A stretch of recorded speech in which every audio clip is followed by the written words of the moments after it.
Yo.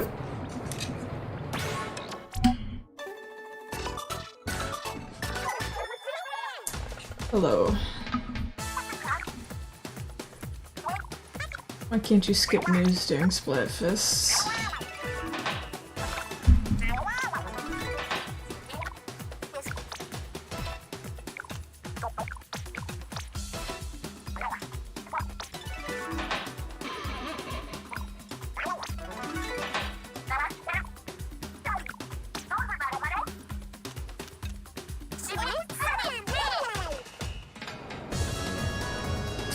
Okay.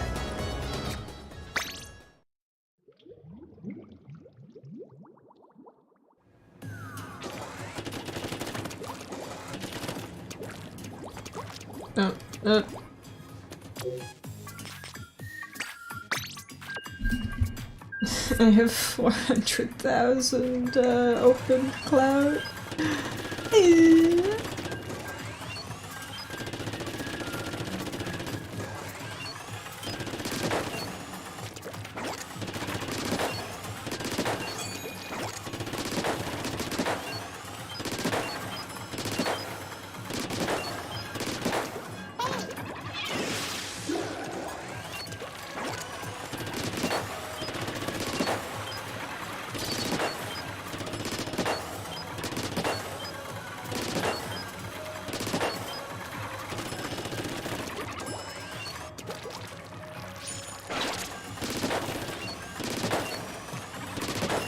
Yeah, like I like Manta Maria Tricolor. It would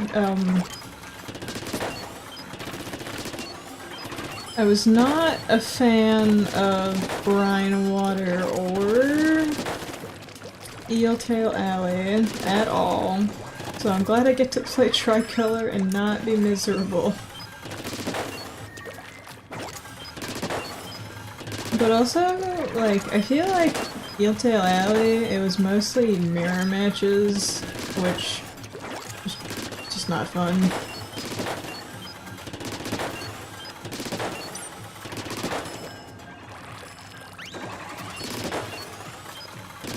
Who scored at the shell-out machine? One of my friends, I'm assuming. The shell-out machine jackpot? Which one?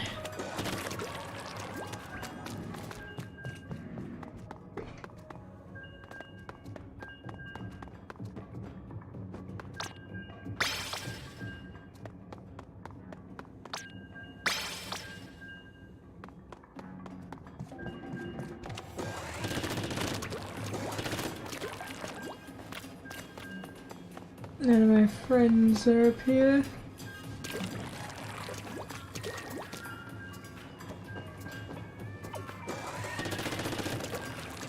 Oh my gosh, 143-second queue.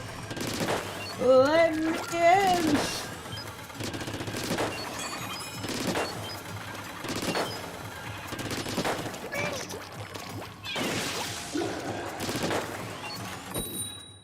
Remind me to have the least popular opinion next time, jeez.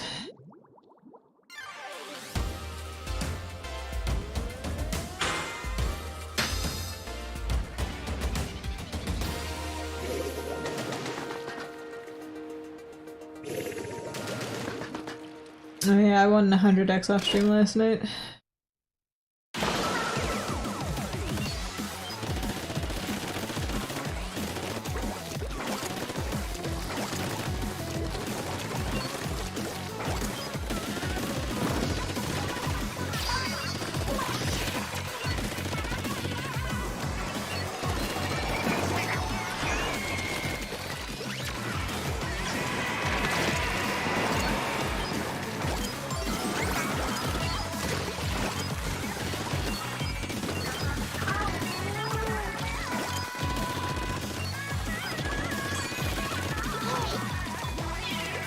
Go Gadget, Inkstorm.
brother.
Oh, they got 2 strikes off. That's not good. I think we still won though, probably? Yeah!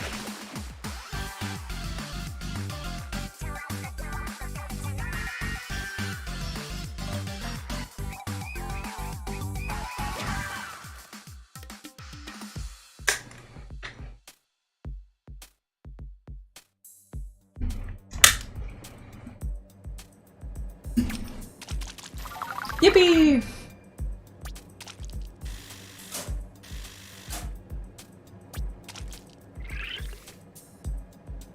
I know it took 150 seconds last time to get into that match. Please be shorter this time.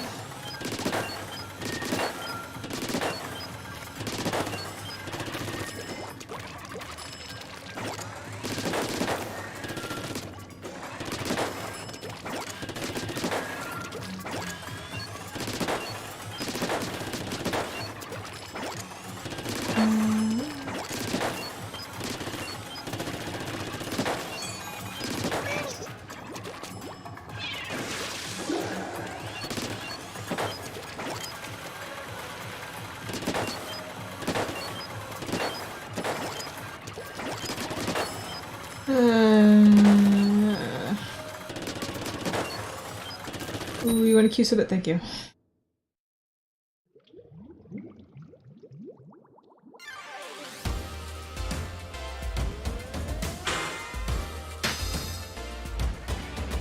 Spooky, scary skeletons. It's cute. Whoever's chatting, for some reason, I cannot see. Go! Live chat, show me. Oh. Huggy Mat's cute? Yeah.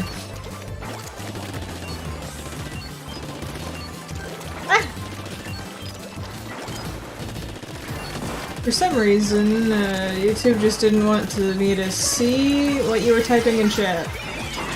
Because it just does that sometimes, I don't really know why. Yeah, that hug emote that I'm using was the, Splattling Victory emote from Splatoon 1 that was added back into this game, because, all the Splatoon 1 Victory emotes are in this game.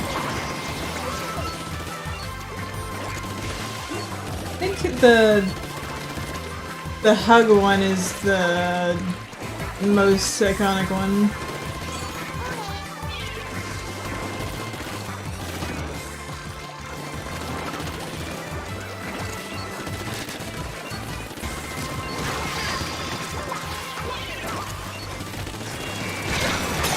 That was so much.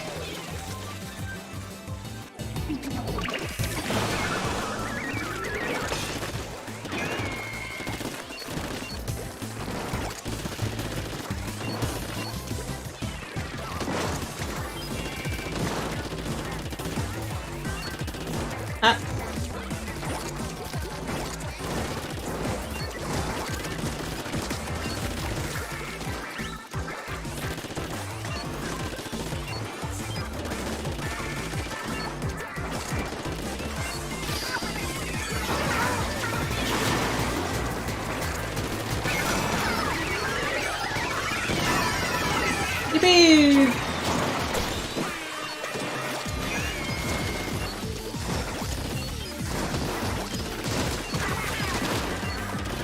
Die, thank you. We got 2!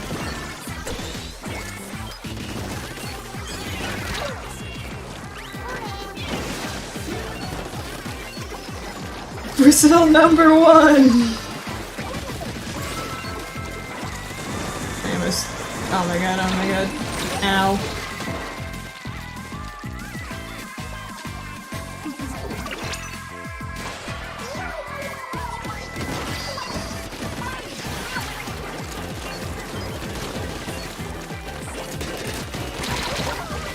Ow.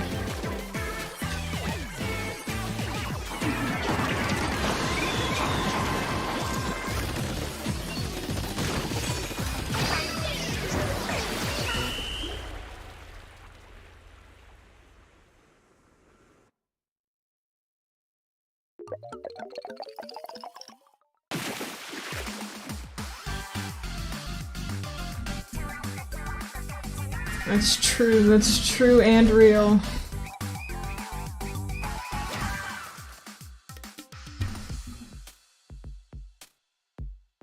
Handshake striking in our base cost us the the first place win. Still win though, so it's okay.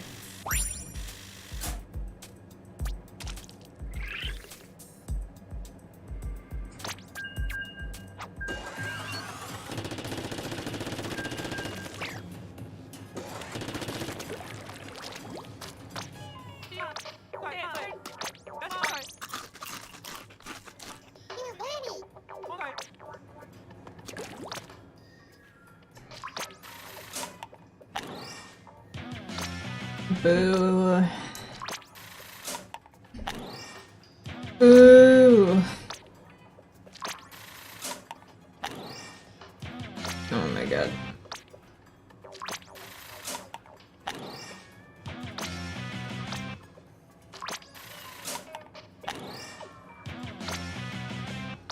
Buddy.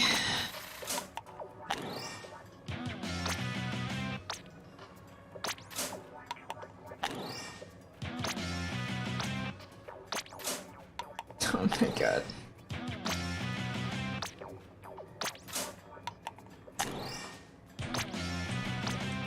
Keep rolling blues. I keep rolling blue capsules. Oh, that one was cute. That was the deep cut logo.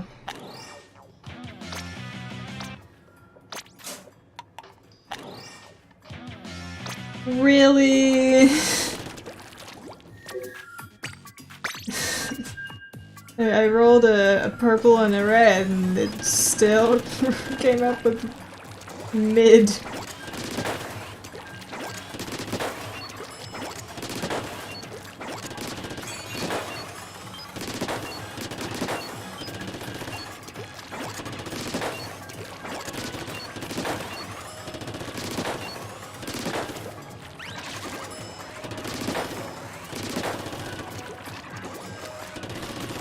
Okay.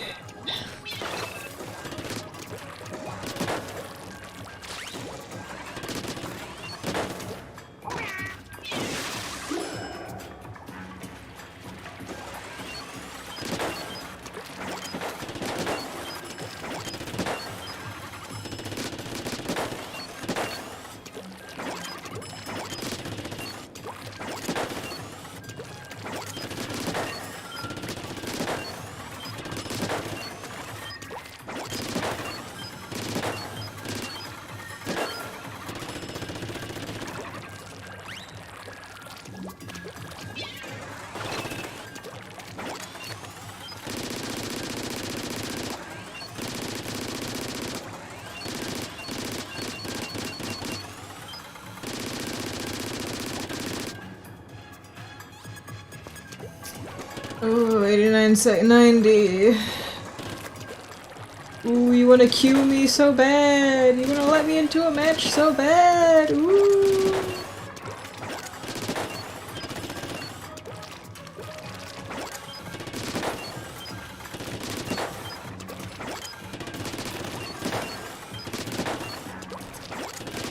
They have adjusted how the matchmaking works so many times, I don't even know how it works anymore. Like, at one point you could, like, end up in queue forever, and they were like, oh, the queue, you're kicked out of queue after, like, something like 70 seconds or something. And they changed it again. I don't quite know how, though. In Splatoon 2, it was on the timer that would, like, reset every time somebody joined the queue or something? I don't know.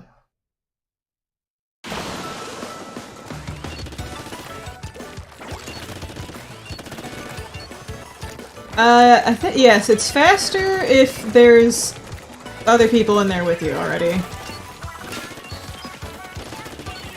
But cause my teammate from the previous match left, so it took a while.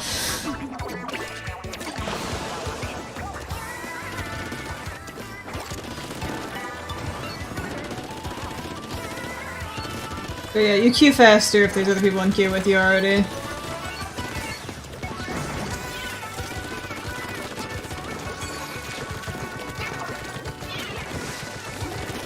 Anyone, no friends? Yeah. Ow, ow, ow!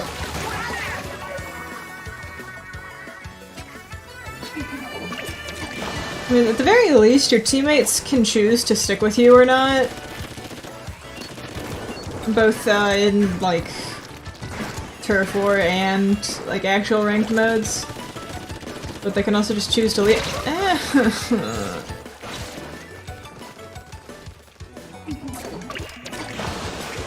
I hate dapple doolies so bad.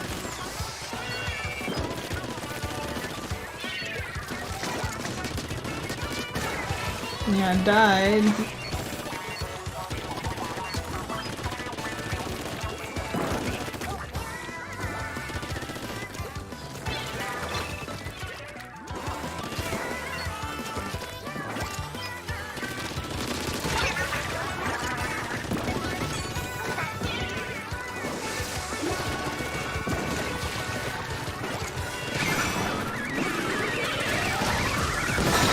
Got it!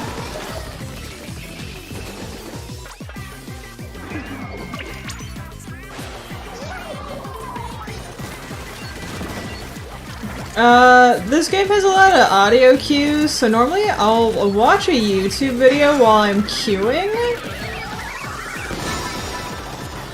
but I'll pause it when I'm actually playing the game. Depending on how how sweaty I'm feeling, I guess. Like, sometimes I don't really care that much to pause the video, I'm like, yeah.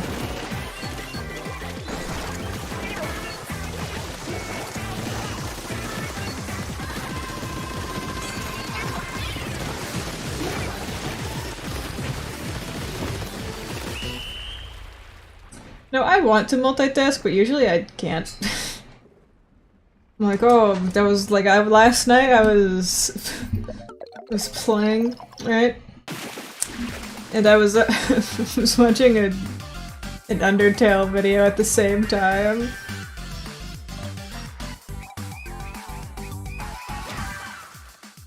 Yay!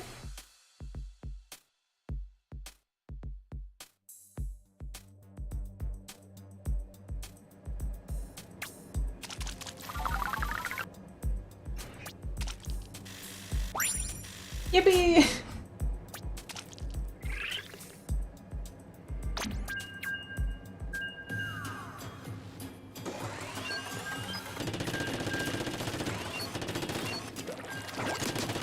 You're more likely to fist bump if there's only 2 of you rather than 4, so... Yay!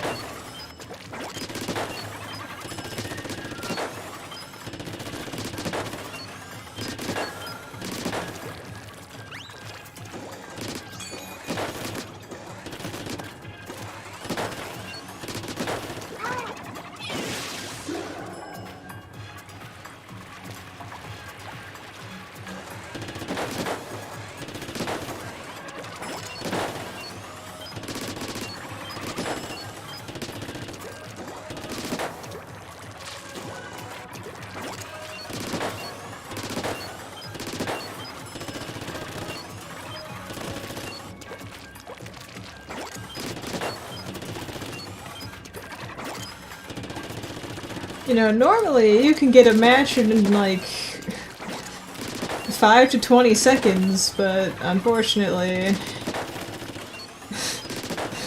Splatoon 3 Splatfest moment. No, my friend, they left.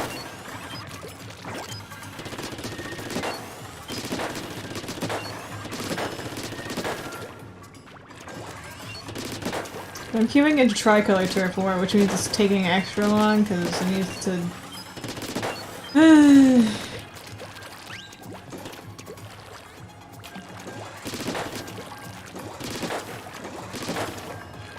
The game needs to find players, available players from all 3 teams.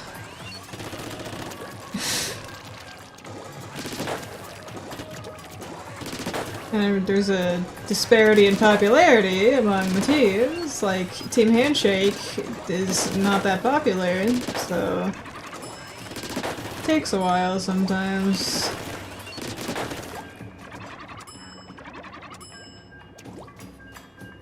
Splatoon 4 would be a launch game, nah. This game's update cycle is very intriguing, to say the least.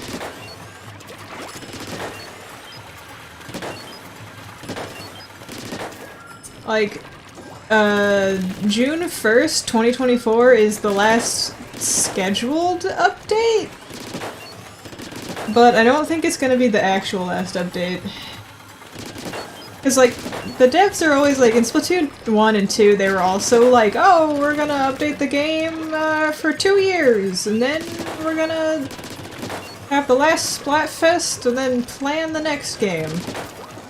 But they ended up never doing that. They always go past the 2-year time frame. They're just like, oh, let's put more stuff.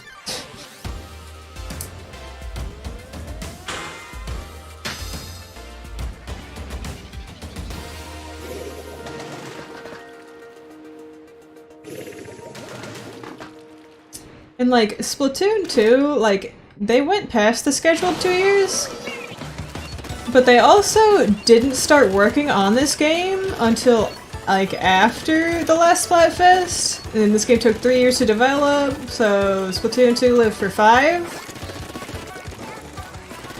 And then, in 2020, during COVID, they were like, let's do some, like, let's just repeat some of the old Splatfests so that people have something to do, right? Like, they redid, like, ketchup versus mayo, because, I'm killing you. I'm a bully.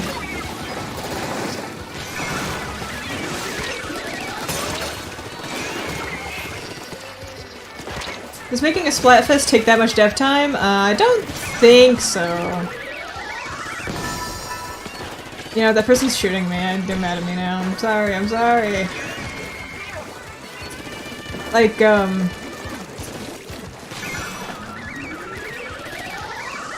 I know in Splatoon 2, and technically this game, there are custom stages. Like, they have to come up with a theme that is varying levels of quality. And then they have to write the dialogue, translate the dialogue if it's a global Splatfest. Well, actually, I think they translate it even if it's not global, unless it's a Japanese one, then it's only Japanese. Okay, okay, I get it! Stop shooting me! And then then they have to do, like, design the custom stage. Like, oh, yeah, we need to design the shifty station or whatever. That was a Splatoon 2 thing, is that they were just, like, completely from the scratch, like, gimmick stages. Stop shooting me. In this game, these stages are just modified versions of pre-existing stages that are made ahead of time. Like, this map was in the code months ago, but it just wasn't finished yet. Like they put the finished version in like literally like a week ago.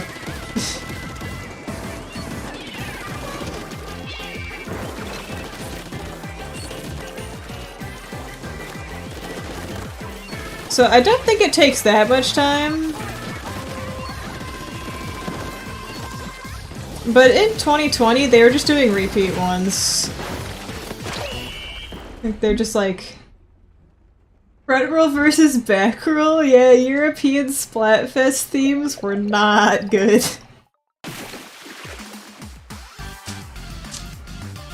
That is funny though. Pickle versus no pickle. That is also a European theme. It was Gurk in versus Gurk out because the German word for pickle is Gherkin. It might also be like a British slang for pickle or something, I don't know.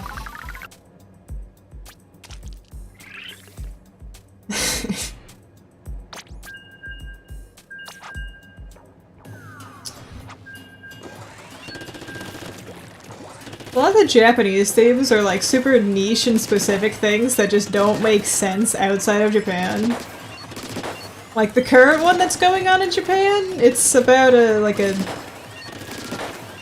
one that's about the pastry. That is the first regional Splatfest in Splatoon 3. I don't quite get it. Don't quite get why they decided to do that right now, but hey.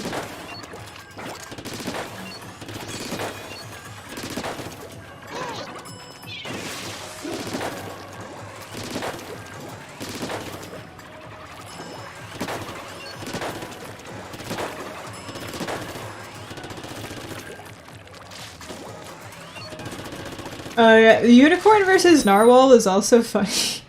It's like, Pearl and Marina were like arguing over whether unicorns or narwhals were real. Pearl believes unicorns are real. Marina believes narwhals are real. They're both extinct. Well, narwhals are extinct in the world of Splatoon, so. But it was funny. The colors for that Splatfest were atrocious, by the way. It was pastel blue and pastel pink. You could not see shit.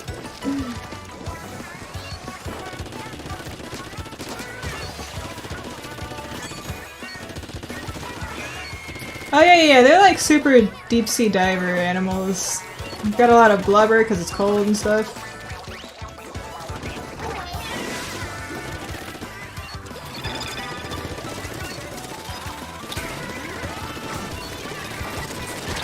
Ow. Yeah, the colors themselves were nice, it's just that in-game they were like blinding. And you could not tell the difference between the two colors sometimes.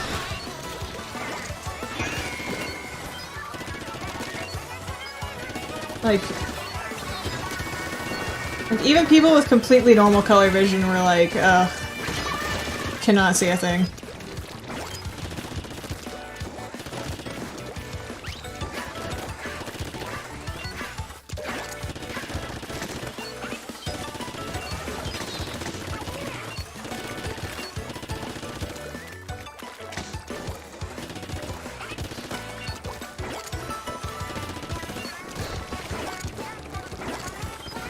Lemon versus no lemon.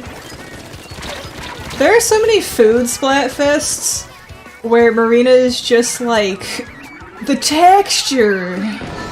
It's so bad. That player's name is in Japanese. You think they said that? You think they're an English-speaking player with a Japanese name, or they just set their region to? I know that's a thing. Eat a lemon. I know that's a thing, is that players will like change their region. We're not autistic canon. Well, we knew this. We knew this. Like, if players don't like the theme in their region, they'll just change their region to the one with the theme they like. But the problem is that,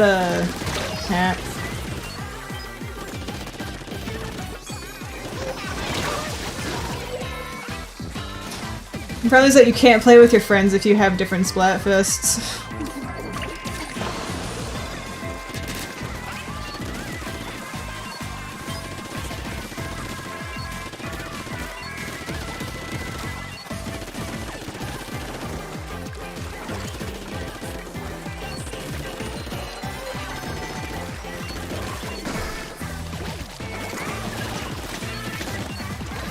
I need this.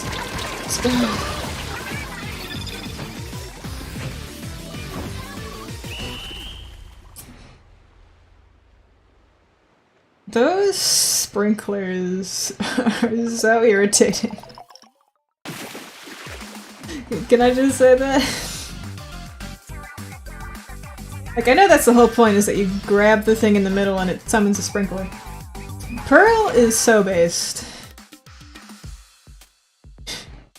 She's just a short little evil lesbian. She's not evil, she's just sassy and mean. And rude and loud.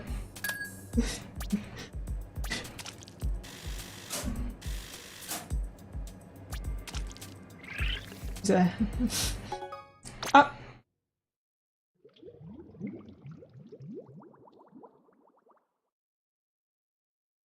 She used to be in a death metal band. She was the lead screamo vocalist in her death metal band. Then she got kicked out of the band for being too mean and domineering.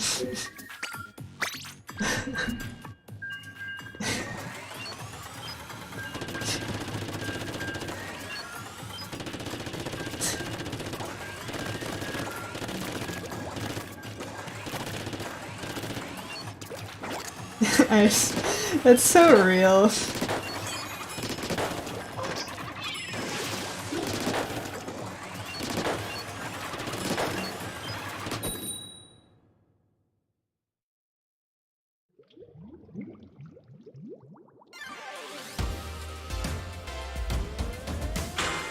I need to finish Octo expansion. I've streamed it once, and I have not streamed the rest of it yet. Lose no Seda! Lose no Seda in Splatoon real.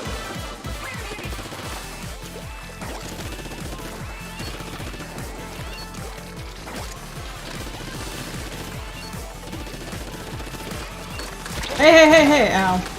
Lose that little house.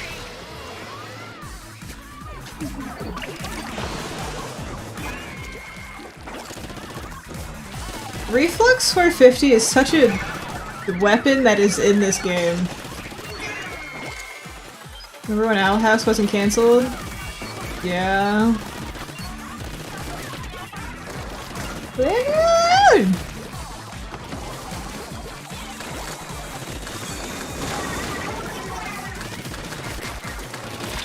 Oh my god, leave me alone! That person just tap-shotted me to death. That's embarrassing. That stuff does, like, no damage. I actually don't remember how much damage it does. I think it's like 25 or 30 or something. No, it's probably 30. That's, like, a very standard number.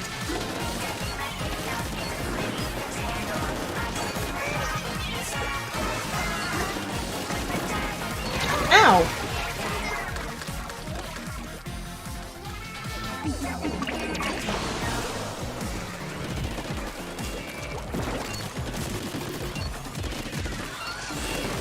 And they're missing me.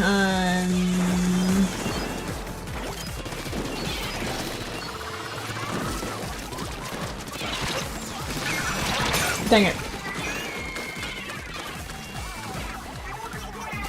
Averse got treated. Yeah, that show got a full 4 seasons.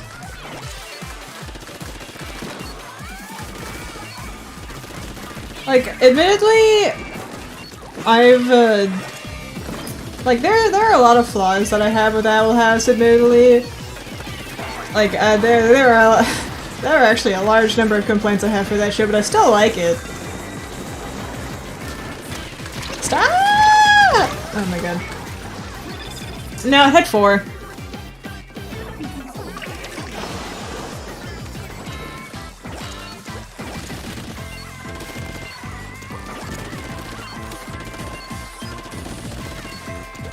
No, it had 4. Star Versus had 4 seasons, not 5.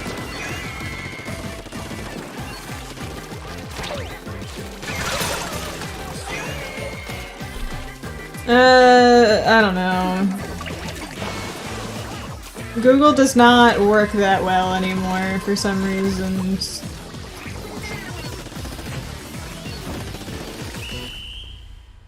It just tells you shit, you know?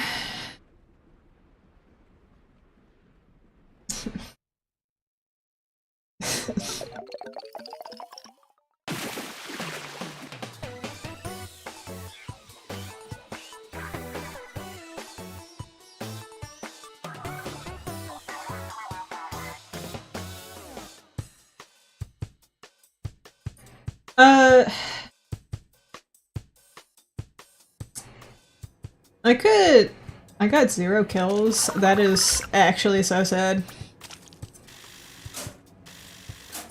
Honestly, I feel like most of my critiques are out of Owl House are just things that everybody's already said. They're like, oh yeah, some things weren't fleshed out properly, even before the, like, even not related to the cancellation. Some things just aren't fleshed out that well, and and after the cancellation, they like set up plot points that didn't like pay off properly and stuff. Also, Gus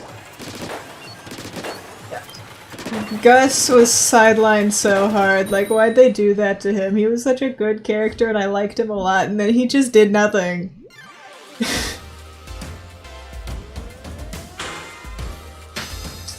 Oh god, that person has a golden Booyah Bomb badge. Who wanna bet their gold arrow spray? Yep, there's a gold arrow spray.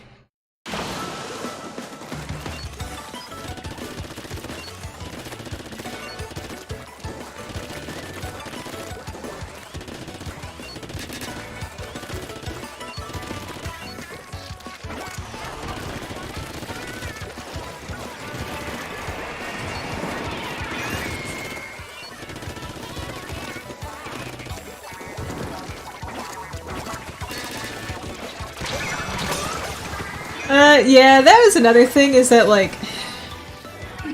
Cause, like... It was just kind of- it was very quick, yeah. And, like, I know it's, like, it's a kid's show, the characters are kids, Amity wasn't, like, evil or anything. But it was like, oh, no, my parents made me do it. Oh, it's like, oh, okay. And there was, and then any acknowledgement that of it was mostly just Willow being like, oh, yeah, me and Amity are on weird terms or whatever, and nothing really substantial. Which, I mean, I guess it's better than nothing that Willow was like, I can't say we're friends again, but then they were kind of just friends again. So, I don't know.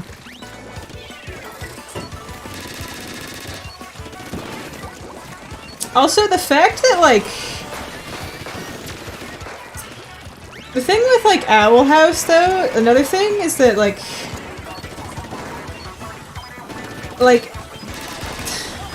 It was very, like, all the characters were, like...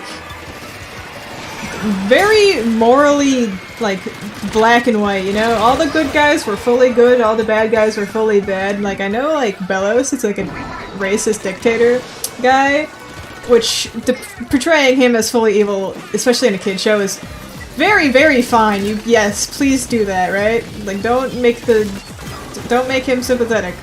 But other characters who were not Belos,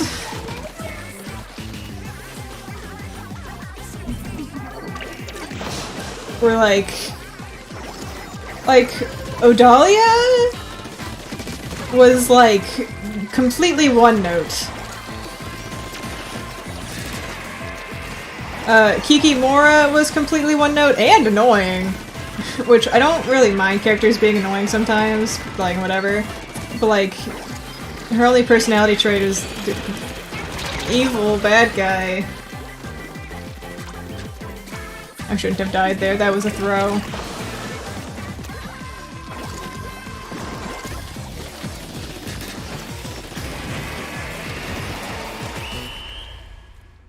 Oh yeah, that was like a thing, is that like the dad was like portrayed negatively in his first appearance, and he was like, no, oh hey, we won.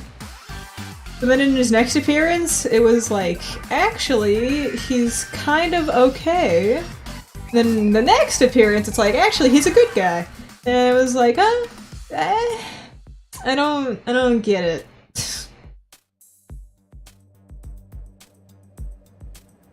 And then the things with like, but all like the Coven head, like the Coven heads didn't get fleshed out very much, and that was because of the cancellation, which is like some things can be excused by like the show got canceled, they can't do everything because of that, but some things just can't, you know? Like with the Coven heads, they weren't fleshed out very well because of the cancellation. But also, all of them were either good guy or bad guy, like fully. And it was kind of weird. Yeah, exactly. Like, the thing is that, like, oh, like, Amity had a rough upbringing or whatever, but, like, it is just kind of the archetype of, no, the mean girl character, the bad thing happened to her. It's like, the mean character was bullied, so it's, that's why they're bullying. It's just one of those, you know? Just like, which like, yeah, that's a thing in real life, but it's usually not portrayed in like a, it's usually just like, oh, be nice to your bully, maybe they'll be nice back. It's like, no, it's like that kind of thing, you know? Like Amity's situation is kind of different because she wasn't bullied, it was like a parental thing, but eh. Like that general archetype.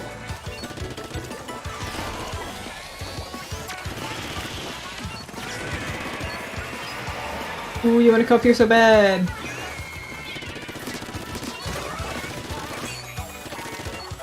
Yeah, Pacifica's situation is weird.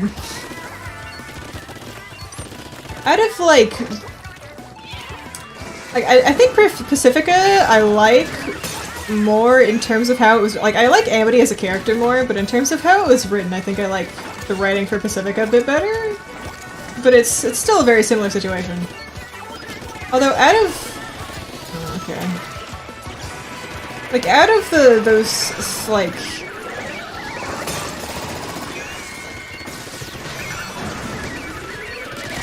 ow! Oh, that's a jet. I think Amphibia, Sasha's kind of like that archetype, but also not. Like, she isn't like a bully, and she was like not a bully who was bullied thing. It's more like a toxic friend thing, which is different. Cause like she's friends with Anne, she's friends with Marcy. She's not nice to them in the show. Like you've seen that. It's not quite the same thing. I think I like that more. Who's winning? You! Cloud, go!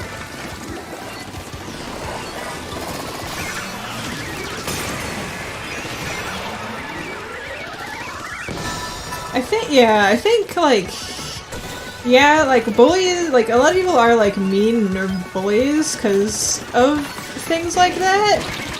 But I think it's just like, oh, yeah, be nice to them, though. Being nice is good, is a bit rudimentary and simple. Did they seriously get 2 of those? I didn't even notice. I was too busy talking about cartoons for children.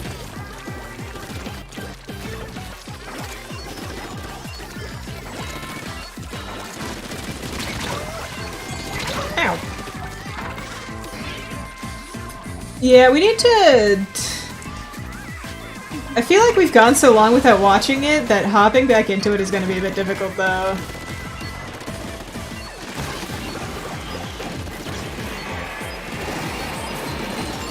Yeah, like, you do not have to fix your bully. That's on them. Like, you can feel bad for them, but you're not obligated to, or to be nice to them.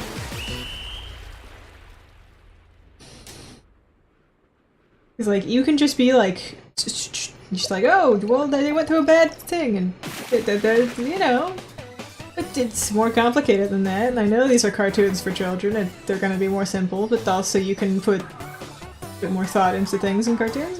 Yeah. Like in My Little Pony, with Babs Seed.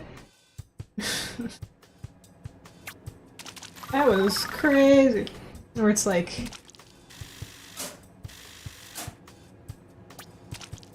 Yeah, that does not work IRL unless you are, like, actually 3 years old.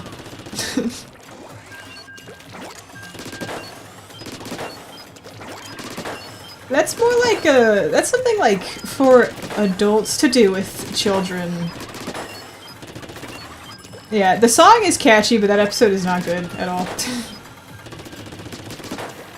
It's like, if a child is, like, being bullied or has a rough home life, it is not on the bullied child to fix them. It is on the other adults around them. It's like, you talk to the kids, like, is everything okay at home? Or is there something going on that you need to talk to me about or whatever? You don't just... It's not on the other children.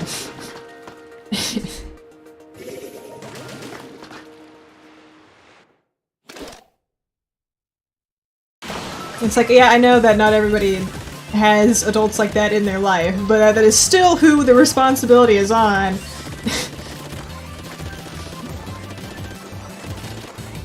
Like, it's the adult's fault, really, for, like, you know?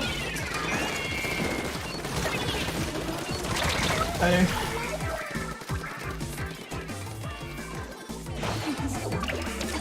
Yeah, exactly, like,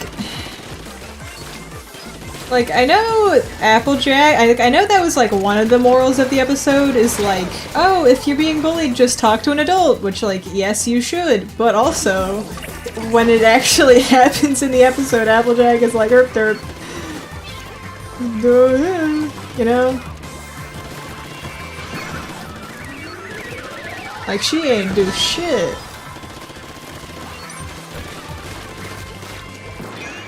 There's somebody back there? No, okay. Ow.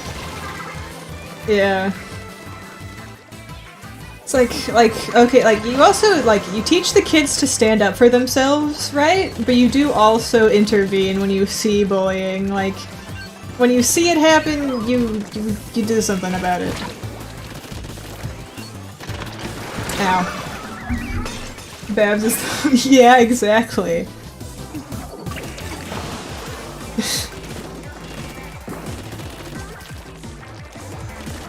And then later on, they also, like, Diamond Tiara is, like, literally the exact same thing where it's like a rich kid bullied by parent, like, rich kid has rough home life, be nice to them, they will be nice to you. And, like, I did like that episode for the most, like, the songs were good. That was the main thing I liked about it. The songs were good and they got their cutie marks, it was good.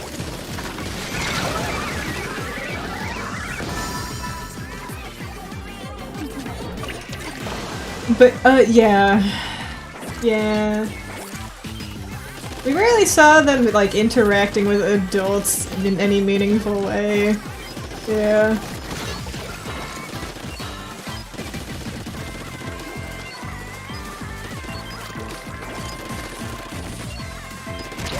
Ow!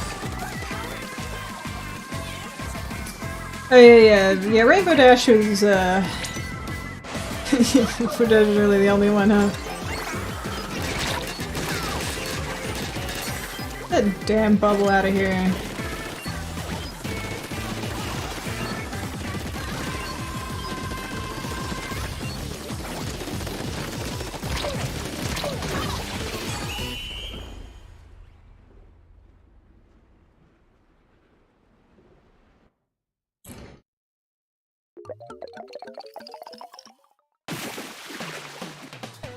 I was confused as to how they were winning, despite the fact that this...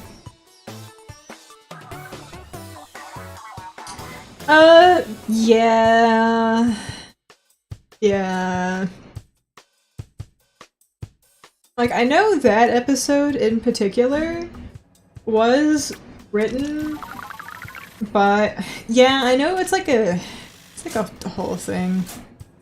Ultra Signal Attempt, I only got 300. Like, I know that episode in particular was written by the writer's son was disabled, but I do also know that like parents of disabled kids and disabled people are two different things. Like, but it's a whole thing. But like, at the very least, I'm glad they like commented on it at all. It's like, haha, yes! We're talking about disabled people getting bullied in school.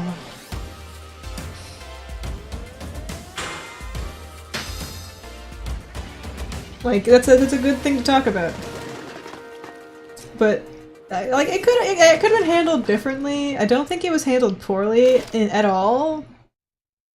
But it could have been more, you know? And also, yeah, I'm not sure how restrictions on that would work, or if there were any. Like, I'm not sure, like... I'm not sure how, like, young child television censorship works. I only know, like, TVY 7 type stuff.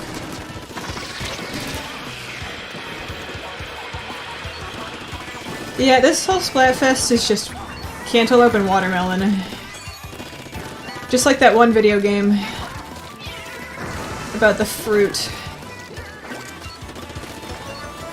Yeah, I do think Diamond Tiara should have gotten more repercussions too, but also like Scootaloo didn't even mention that, which is weird. Like, at least I don't remember her doing that. Like, Scootaloo should have been, could have been like, oh, Diamond Tiara was telling me this though, and then Rainbow Dash would be like, I think Diamond Tiara should,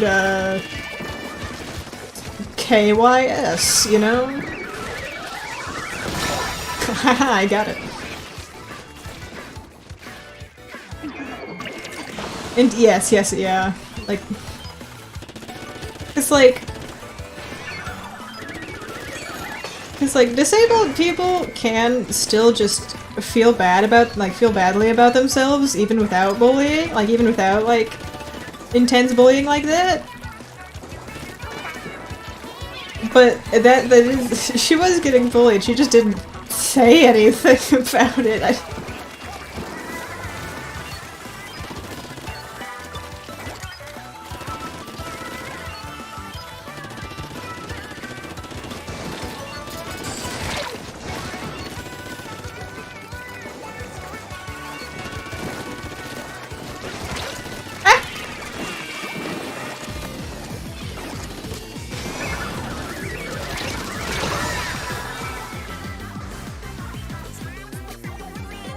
Yeah, like, it was less of just a regular school bullying and more like the whole point was like specifically finding something that Scootaloo was insecure about and just like being horrifically ableist, and then just to make someone feel bad, which like, yeah, that's generally why people do that.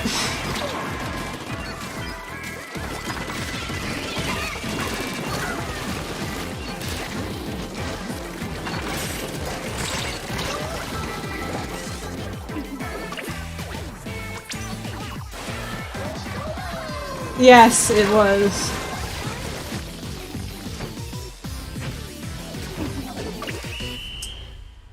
I do also like, though, how Sweetie Belle and Apple Bloom were just like, so? And? Is there something wrong with that? That was pretty real. Pretty real of them.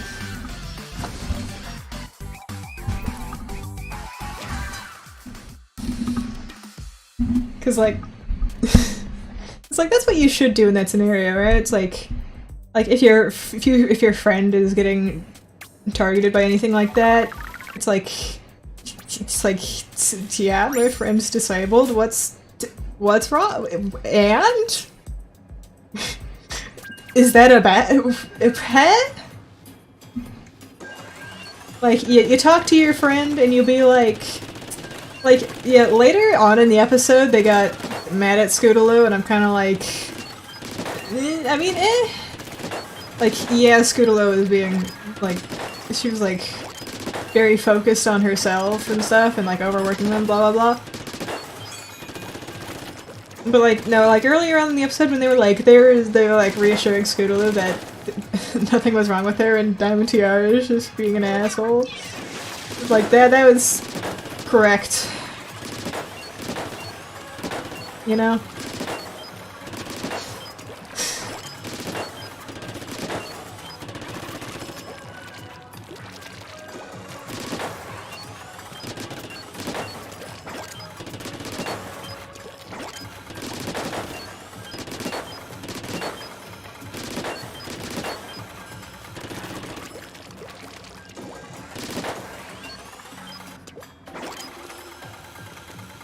Yeah, they like...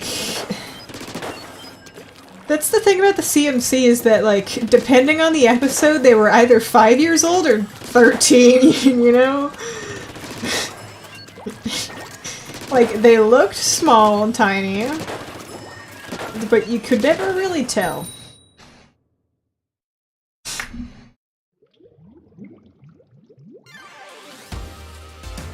Which, I mean, I guess... Like, I don't think it's necessarily a negative thing for them to just like ambiguous child age. It's like, yeah, you can teach like a bunch of different lessons that only apply to like you couldn't do with the adult characters, but for like different child age groups, you know? But at the same time, it is kind of funny. And yeah, they never did physically age aside from... Oh my god, I need to pay attention. But actually this match doesn't matter, I don't need to pay attention. Drawings are cute.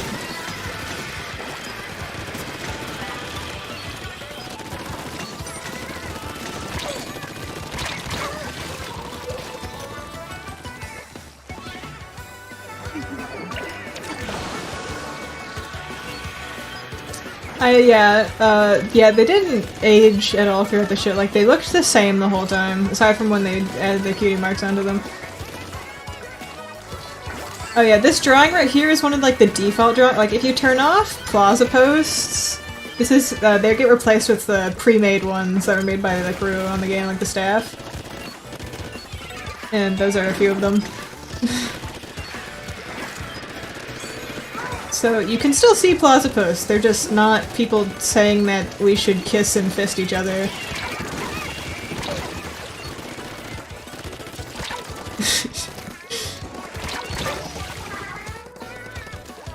Xenoqueer? I think that person's gay, chat.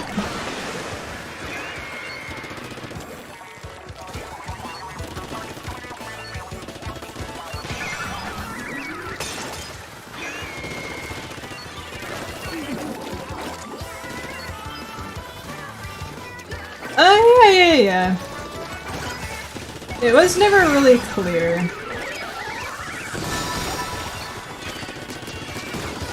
Aha, I killed that person! Ah!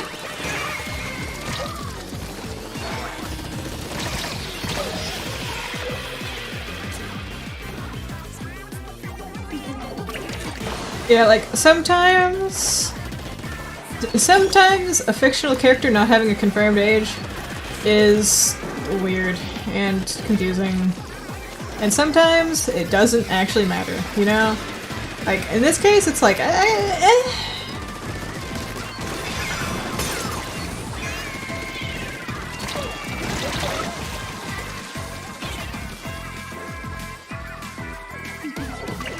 that makes sense. Like, the thing is, I mean, they technically could have just made more characters, but, I suppose they just wanted to keep the ones they already had that were already attached to it. That's like the whole thing.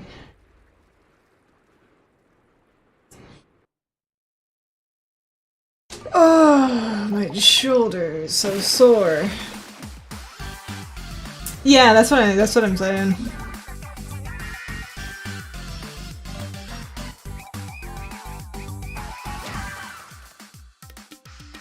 Like, I didn't dislike the Student 6. I didn't really get super attached to them. I like Yona. I think most people like Yona. And they had some, like, good episodes, but... yeah. They, like, didn't really do much. Yeah, a lot of the episodes that featured them were just not that interesting. But sometimes, like, some of them are good.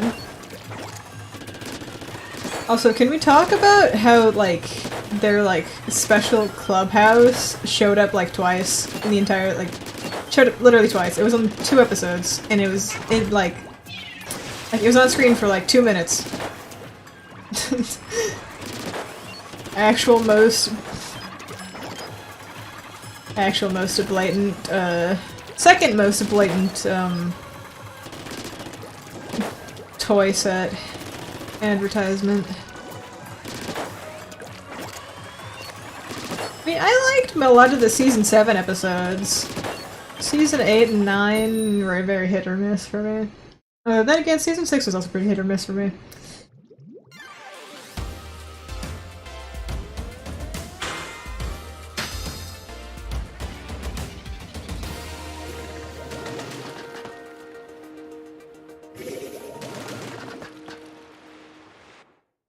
That guy was named Quibble. Quibble like Quibble Pants from My Little Pony, Friendship is Magic.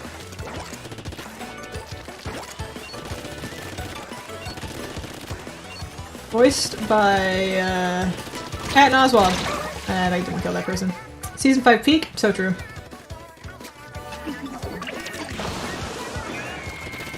What's that person's name? Spider Alex? Sorry, I saw the word spider and I got very excited.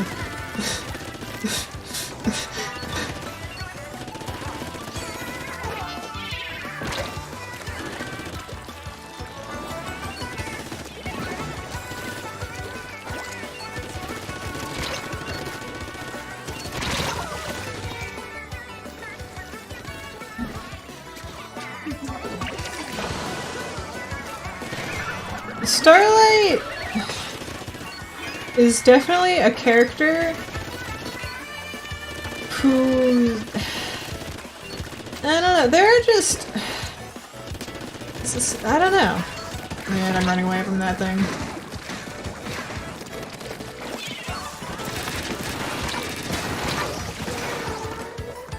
Like... I feel like her characterization was just like...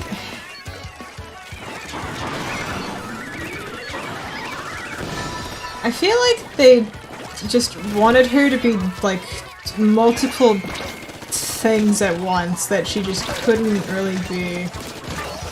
Yeah, thank you for going away, shot. Alright. She is, yeah.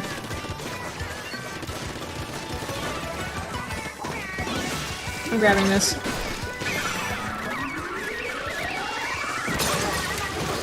Bro, I was like a frame away from capping that.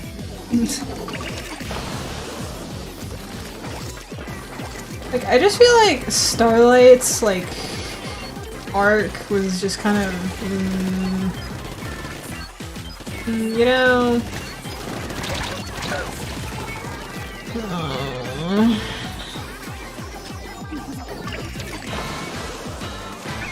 I don't really have smart words for Starlight. Just that the way she was written and characterized was just kind of weird. Oh my god.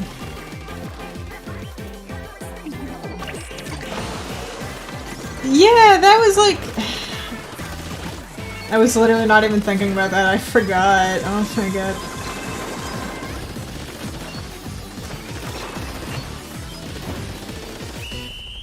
Like, it's like, I feel like her story is just kind of weird. It's like, oh, I lost my friend because he got a cutie mark, So that means cutie marks are bad. Even though I'm an adult now, and I have mine, and I'm friends with other adults who also have theirs, so they can't do anything bad to me.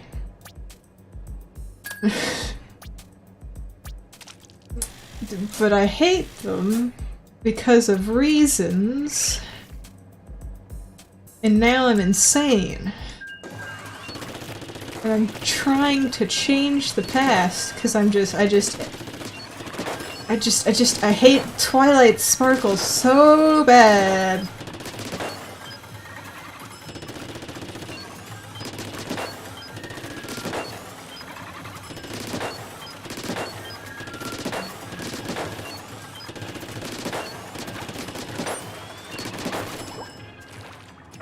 And then she was like, and then Twilight was like, actually, what you're doing is bad, and it's going to kill everybody. And then Starlight was like, oh shit, might be. And now she's a good person who does questionable things sometimes. And sometimes it is written bad, and sometimes it is written okay. She complaining for what? Exactly! What kind of first world problem is that?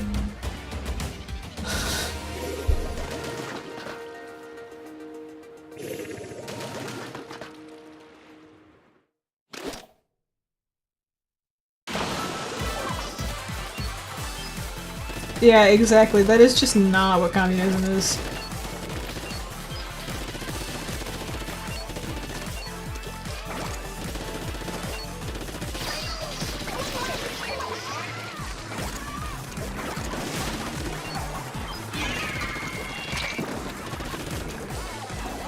Yeah, it's literally just like a... It's just a cult of, like...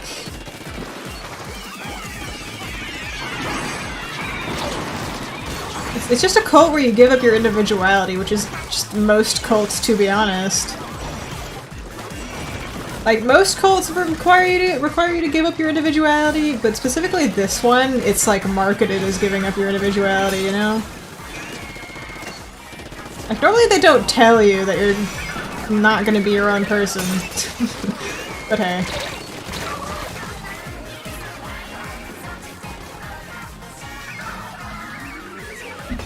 I hope that Bloblobber knows I'm kissing them on the mouth right now.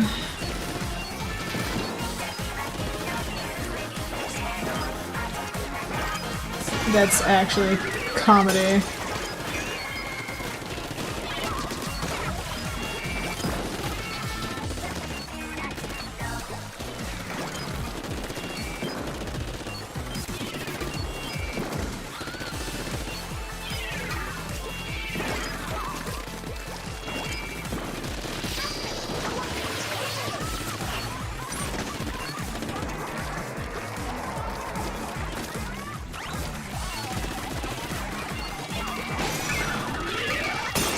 Ow.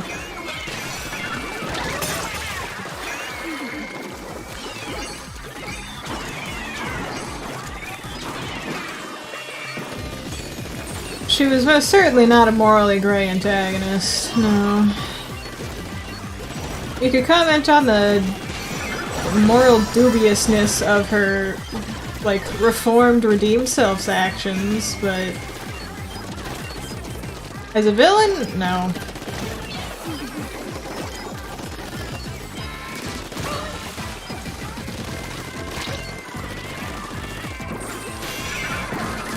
But her being, like, morally questionable as a reformed character was more a result of, like,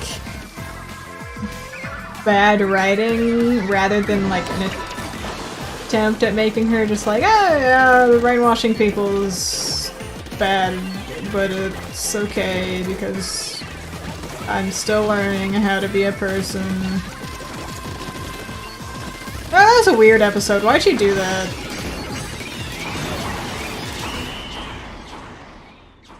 Trixie did deserve better.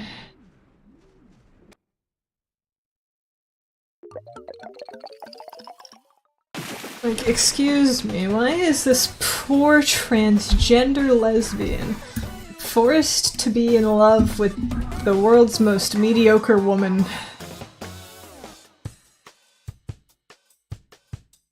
No, that was in season 6. That was after she was reformed, but it was before her, like, the big arc conclusion thing at the end of season 6. It was, yeah, like, she was like, oh, what if like, I know she did, like, like, I'm pretty sure it was, like, in the episode itself, the lobotomy brainwashing thing was technically an accident, but she didn't see what was wrong with it. And it's like, huh. You know, just because you didn't do it on purpose doesn't mean that it's a good thing. Like she didn't see the problem with it, but I don't know what to tell you, man.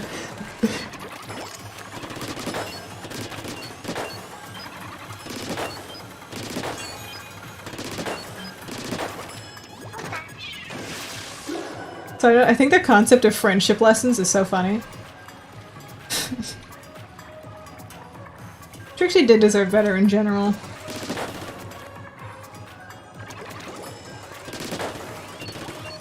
I like Trixie, so it's like she's just kind of an asshole. Like, she's not a bad person at all, she's just kind of mean and egotistical.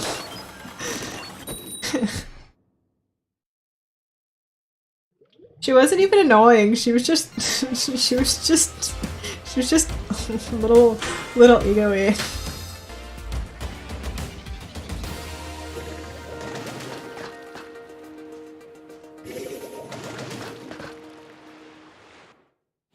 Like, the first episode she showed up, it was like, she was just like a super egotistical and a little bit rude. But that's not bad enough for anybody to dislike her. Like, I don't think, or not, like, to be super mean to her. Dislike isn't the right word, just like, you're like, haha.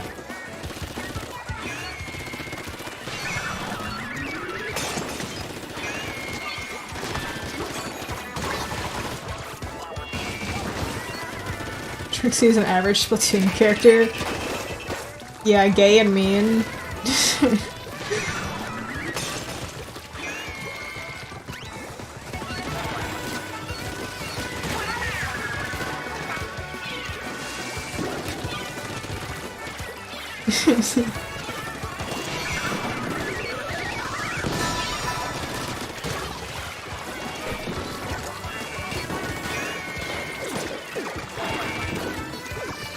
Let me out, let me out, let me out! Okay.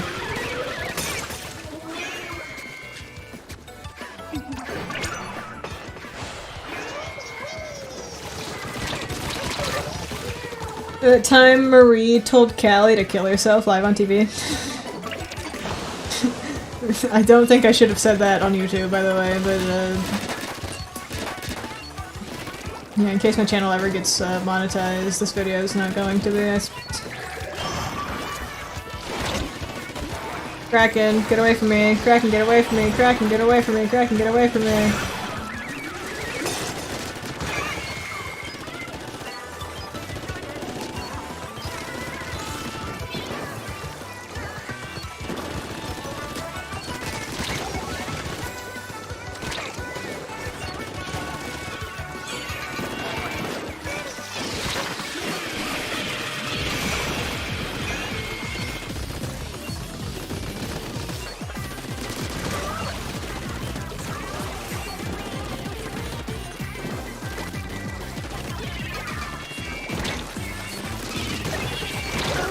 That bomb killed me, that's so sad. Yeah, they made her homeless. And they're just like, oh, well, the rock farm joke.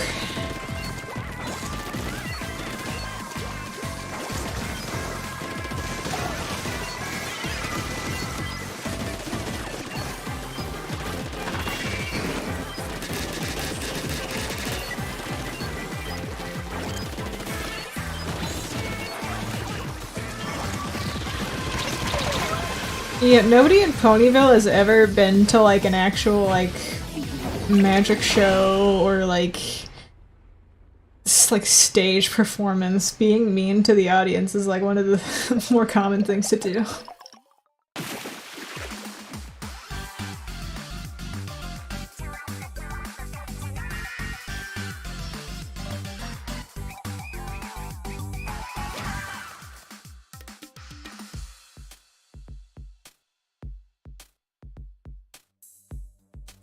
Kitty bikes, a curse that isn't soft.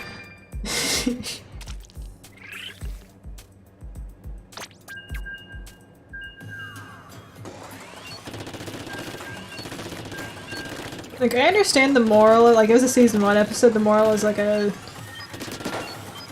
It was like a...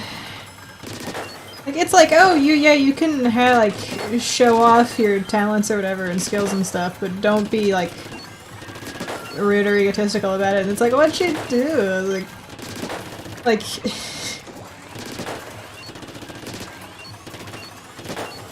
I don't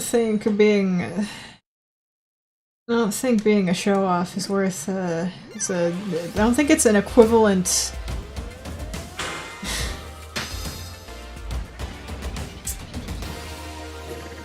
I don't think it's equivalent exchange to be slightly annoying and then be homeless.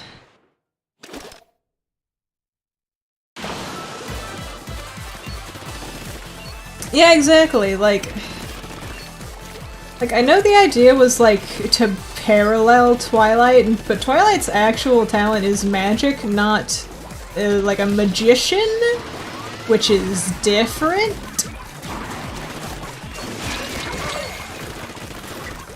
Like, and they're similar sounding. A kid would like it, like, makes sense for kids, you know, blah blah. But yeah, they could have done like something else. Like, if they could have just had another unicorn whose talent was magic, just like Twilight, but just be like a massive asshole about it.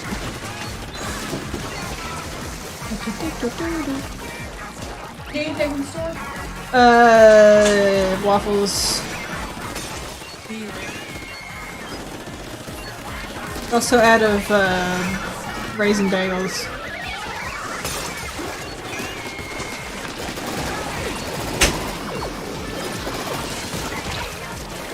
Oh my god.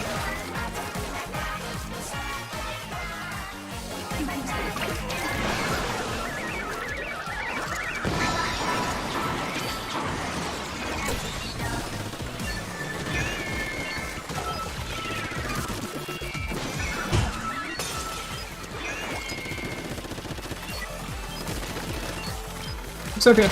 Dang it, that got me killed. Never mind. Bouncing up here.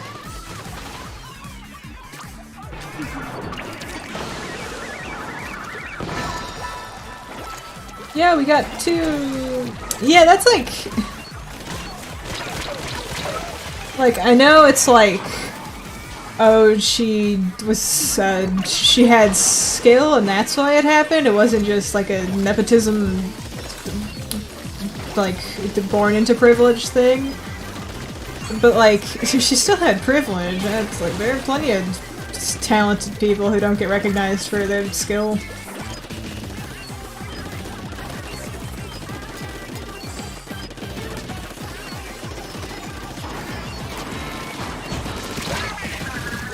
So like, she's still privileged, it's just it's on her own merits, quote unquote.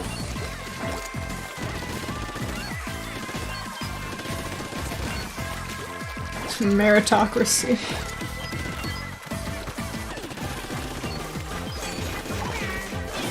Go Cloud.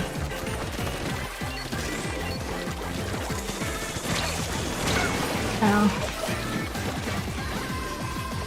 Yeah. Like, I know that it was never directly stated, but it is, like, a thing you could read into. And they did live in Canterlot, which is a big fancy city.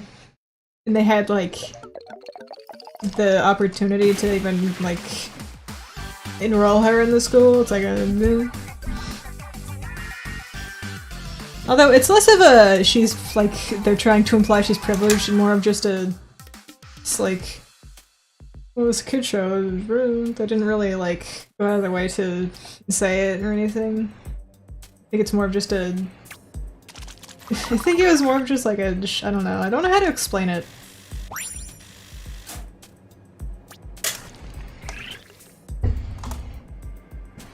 Or it was like less that they were trying to imply that she was rich and more just I guess trying to imply that she didn't have like a bad upbringing, but that's like a like in real life that's a privileged upbringing.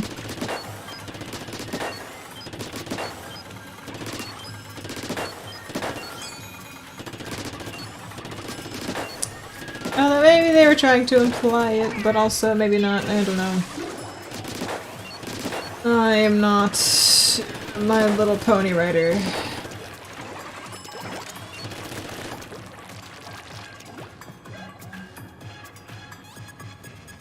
Yeah, that's crazy.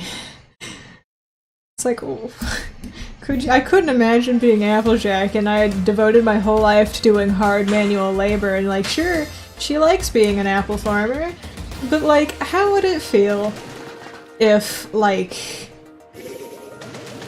you wanted to draw, like, you were an artist or something, like, you were an artist or a writer or like imagine if somebody drew art, like, drew art of your OC better than you did in literally 3 seconds. Like, okay, man.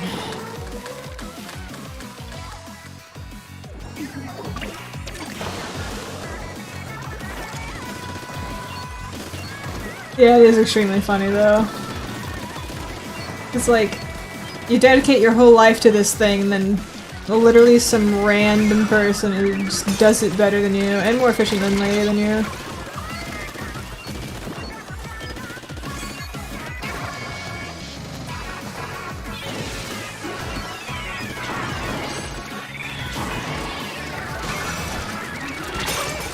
Dang.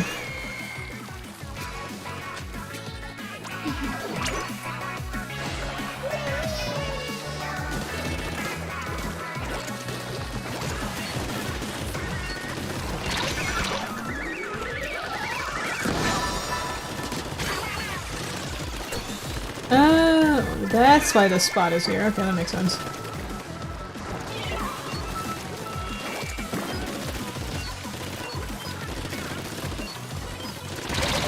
Could you imagine, like, having to work to make, like, being a farmer and you have to start working at a young age to be able to support your family, not to mention, like, your parents are dead, which requires you to do extra work, even younger than before.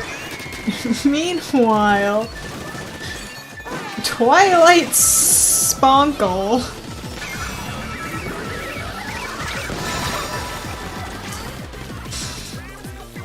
The main character.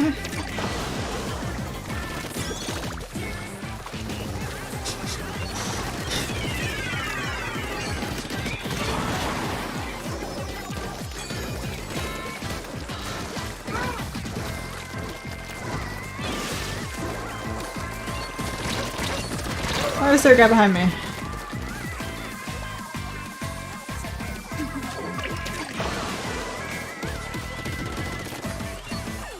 No, yeah, it's crazy. Like, I know the idea was like, oh, well, unicorns' magic is like an extension of their special talent. Not every unicorn can do all the fancy spells Twilight can. But then over time, they're just like, actually, every unicorn can teleport.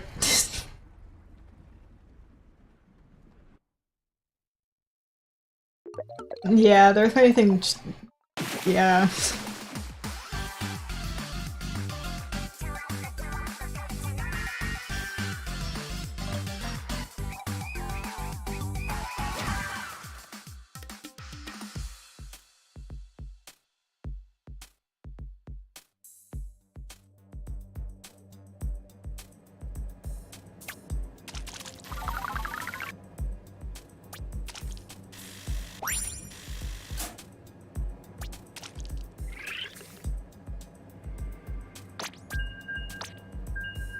No, yeah, that's crazy to me, is that, like, they can just...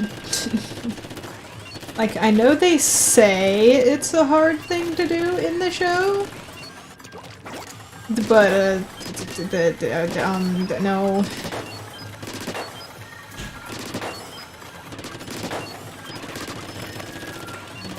Yeah, just take Pegasi special powers away from them, why don't you?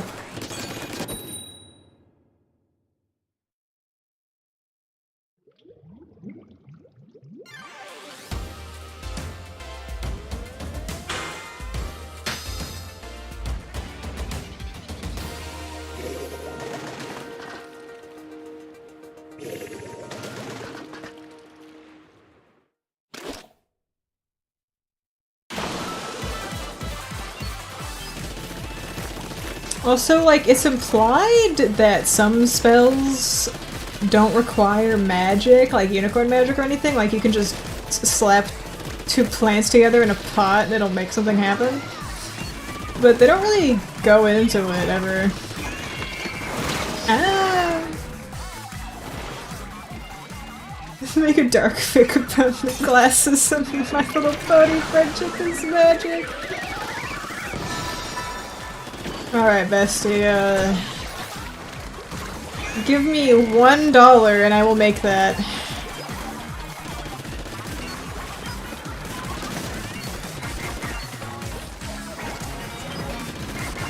Yeah, like, that's like a whole thing, is that it could have been interesting, like, as a concept it's interesting, but they didn't do anything with it.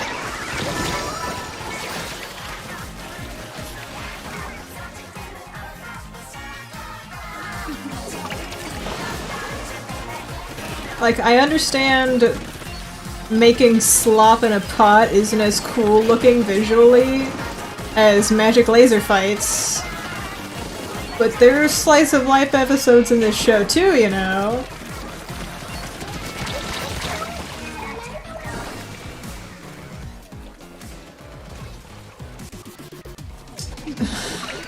Please do not lie and call Sakura an important character.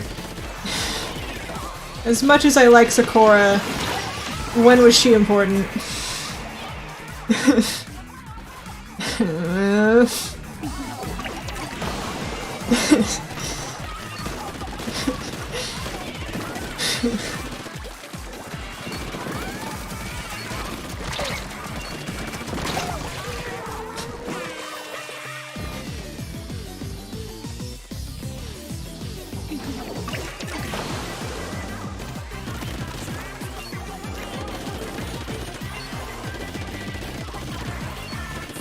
Yeah, isn't that awesome?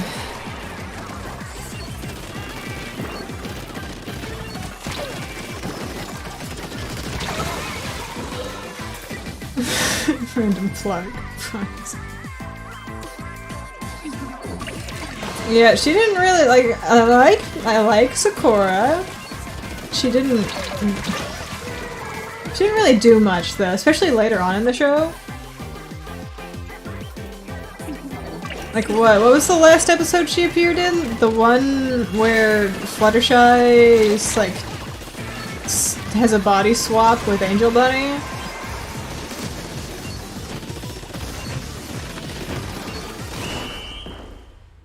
Yes, she is. Imagine if she wasn't.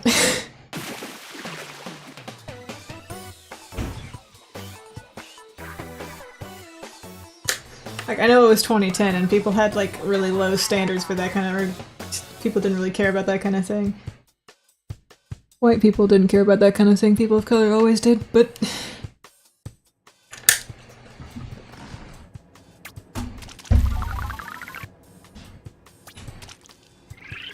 Day. Google Avatar: The Last Airbender Netflix live action cast.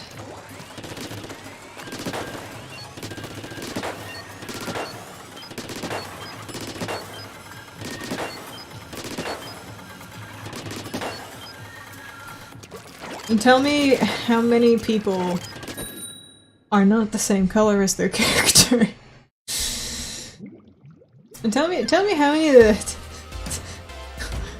couple of them are like even like white, like pure Caucasian.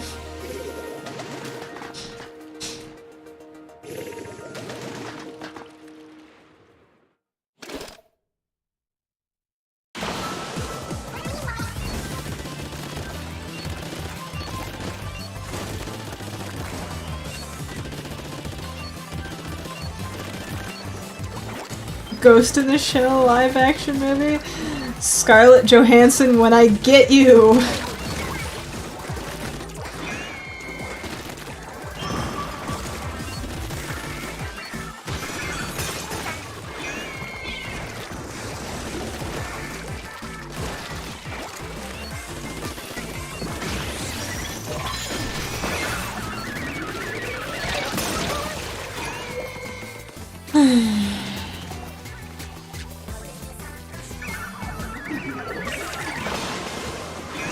I don't know why, but I always confuse Scarlett Johansson and Angelina Jolie for each other.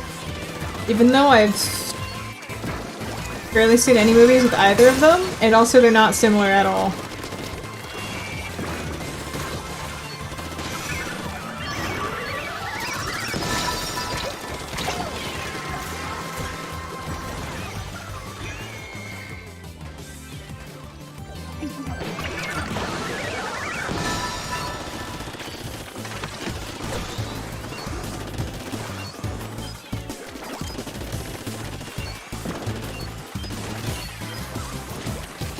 Yeah, she was cool, she was just underutilized, which is very unfortunate. And also kind of sus. OT Clown? Think of me as a Cora Smith.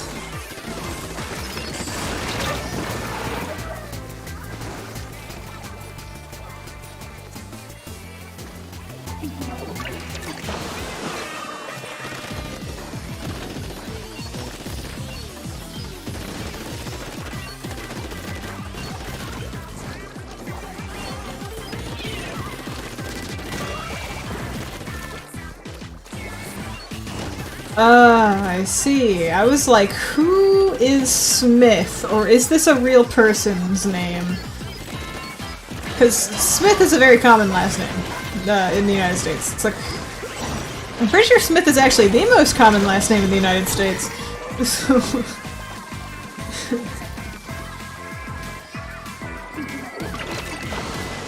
Smithing is... yeah, it is very funny, like...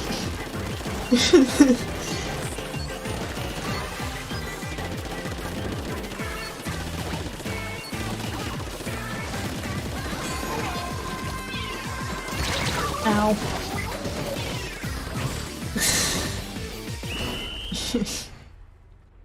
Last names are so fun.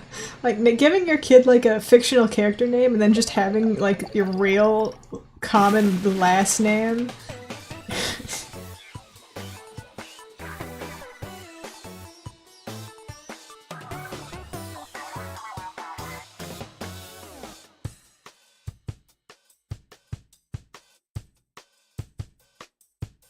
A cat crying? Or am I hallucinating? Yeah, most of the common names in the United States are very, very boring. And also very, very white. Smith. Smith is the most common last name, and I'm pretty sure James is the most common first name. It's like John, James, Olivia.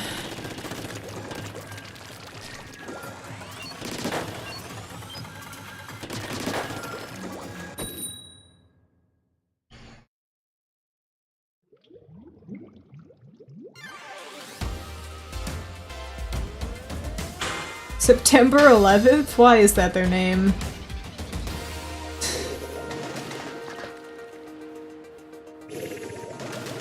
Stinky! Guys, why is my teammate named September 11th?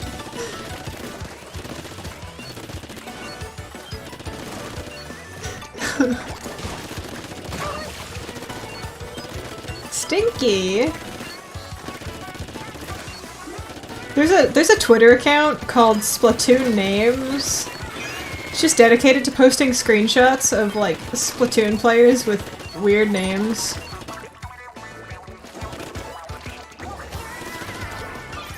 It's a very funny word.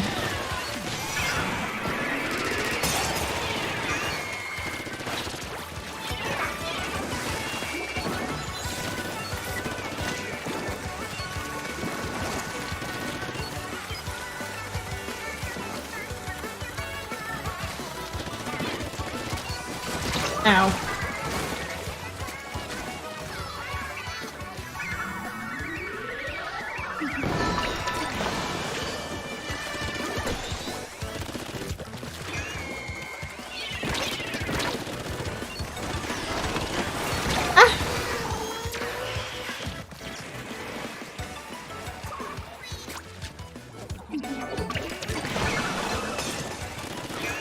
Yo, why did the devs buff Trizuka the way they did? Why did they design Trizuka the way they did? That thing's weird.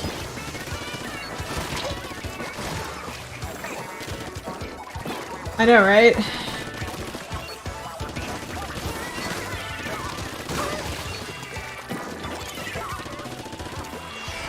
She wrote Mysterious Mare-do-well. People dislike her for that for some reason.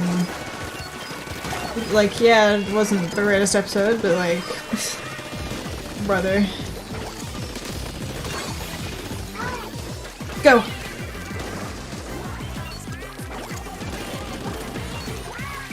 I mean...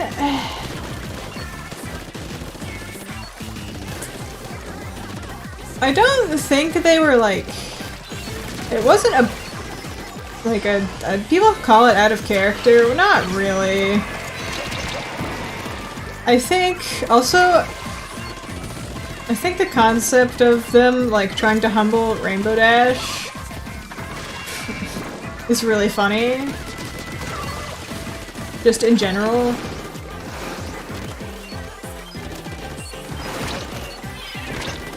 Hey. Rainbow's Coast, that was real. This is funny.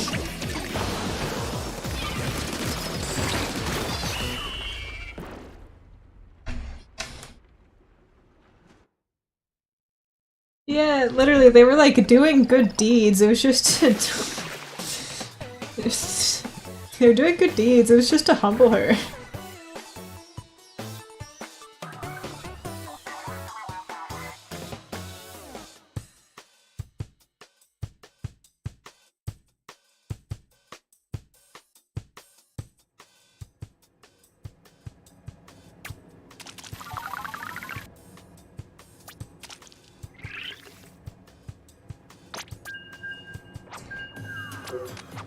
When the Splatoon devs made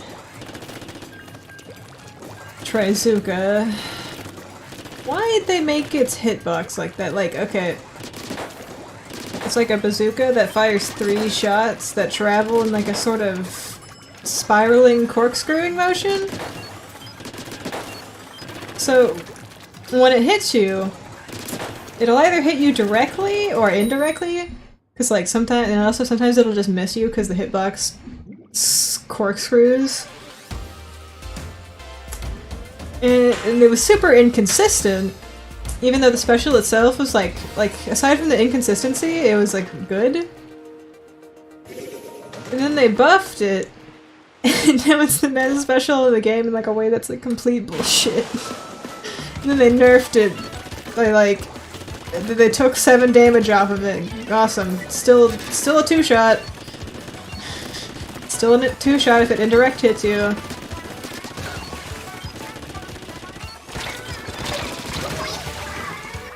Yeah, Rainbow Dash was an asshole.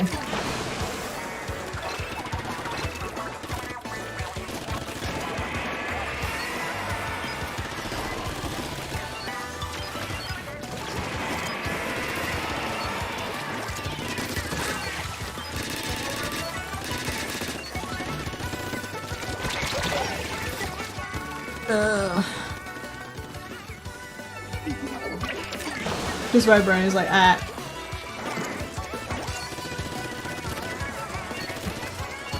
Yeah, they liked Rainbow Dash because she was mean, and they liked Fluttershy because she was shy. And they hated Rarity.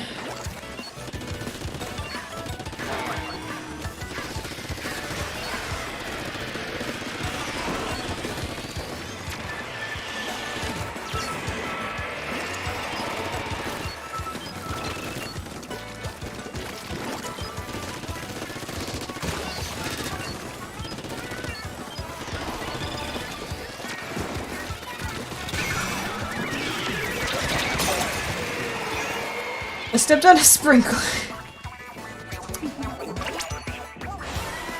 I believe...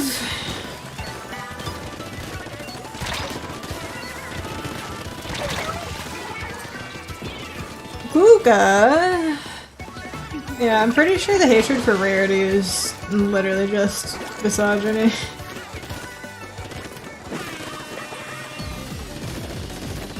Like, I understand her not being your favorite or disliking her, but hating her? For what? Alexite, yeah.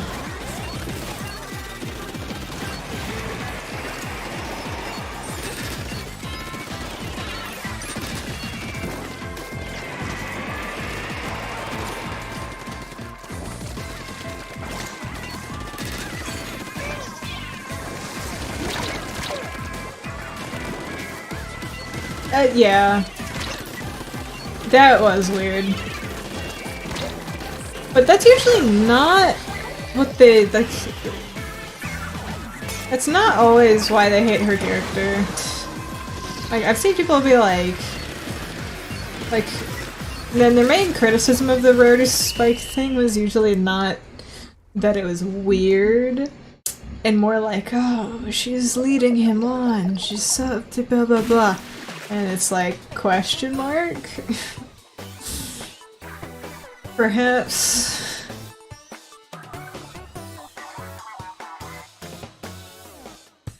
Imagine a woman being a woman. Woman? Being feminine? Insane.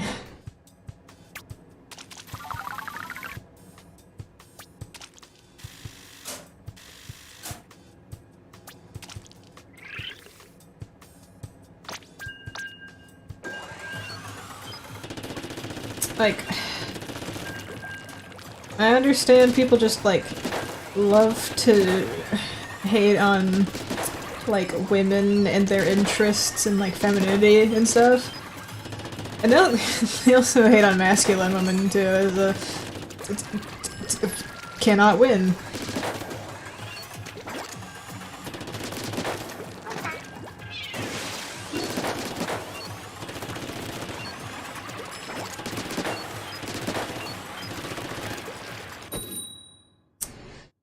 Listen, I'm gonna be honest, sometimes... like, there are people that do that IRL too. Like... I don't think it's necessarily manipulative inherently. Like, it can be. It's not always. Also, it is also just like a cartoon trope. Like, yeah, like, some cartoon tropes are bad, but this one's not as... like, I don't know, it's just like...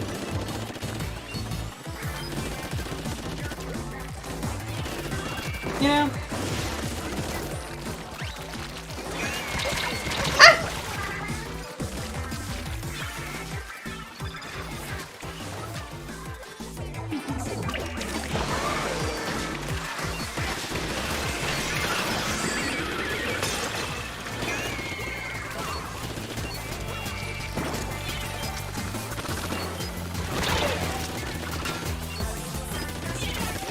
What weapon is that? Junior, okay.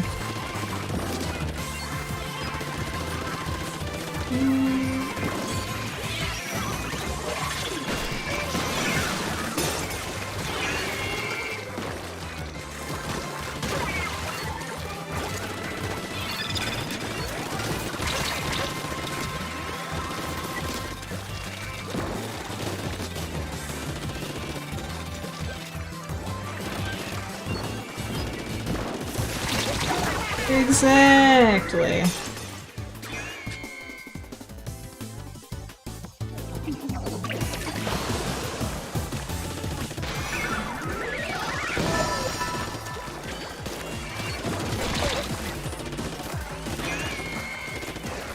It's like the hyper feminine blonde bimbo thing.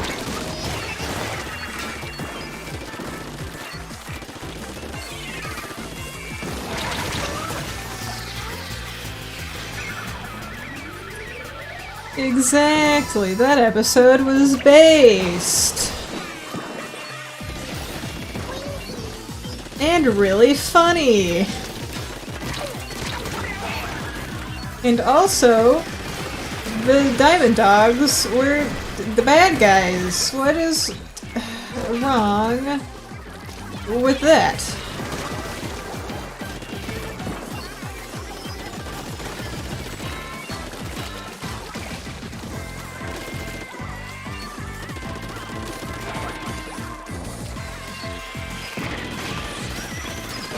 Oh my god, somebody disconnected. And also, there are so many people over here, oh my god.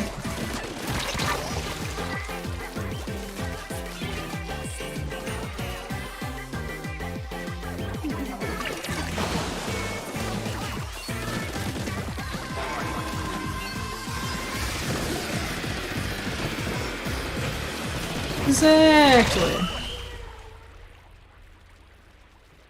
Rarity is so based.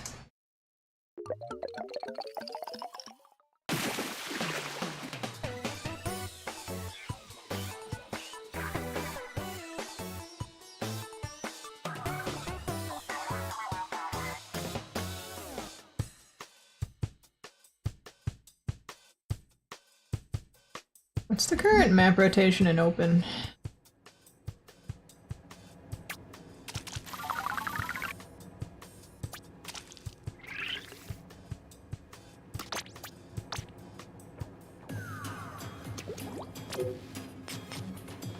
Oh, actually that one's kinda good.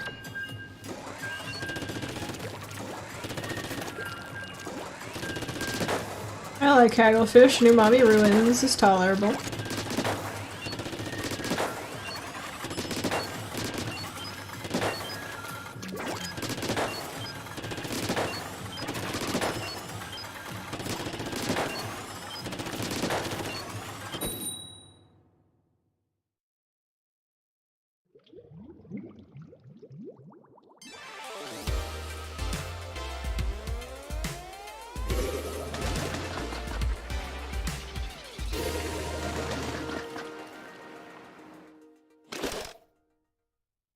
The team comp of all time.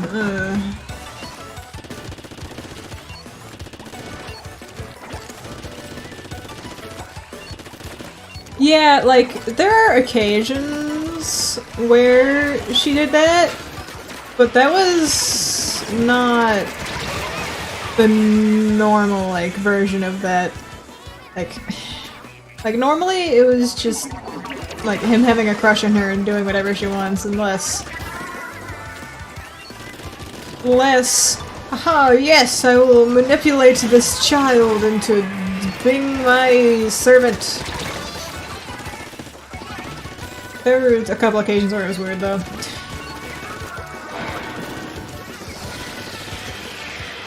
Ow, ow, ow, ow, ow.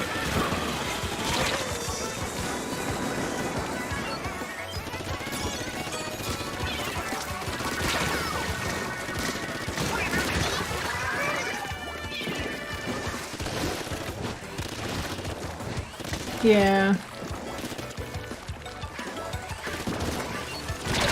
Ow.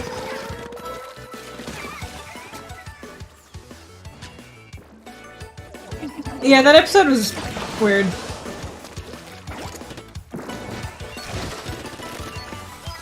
Like, I feel like they wanted to, like, call back to that dynamic, because if I remember correctly, we hadn't seen it in a while in the show. And them wanting to, like, reference it at the end towards the end of the show is, like, makes sense. But the way they did it was bad. Just not good. No good, very bad.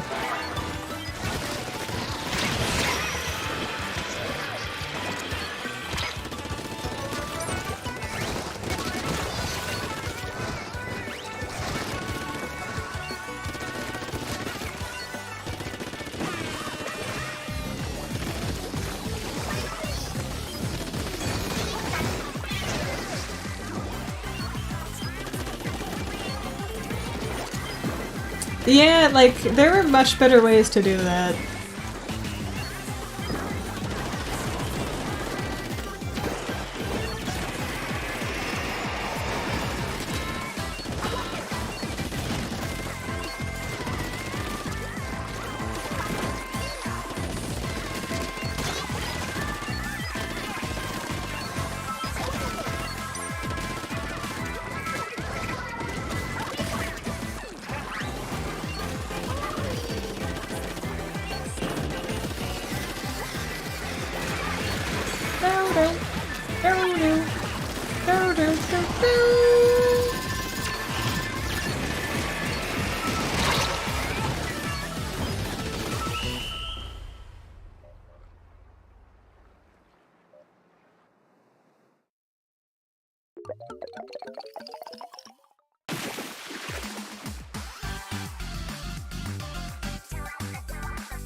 Yeah.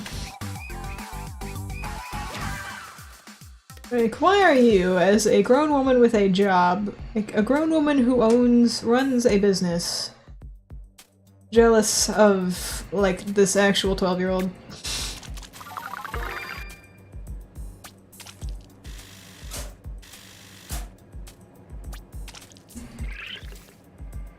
Having friends, mind you.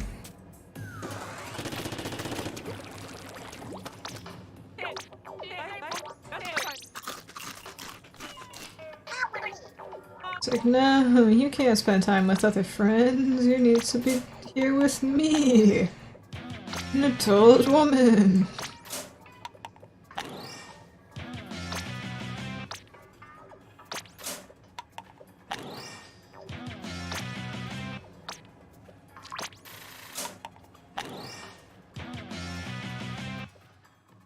What are your thoughts on Dragon Quest?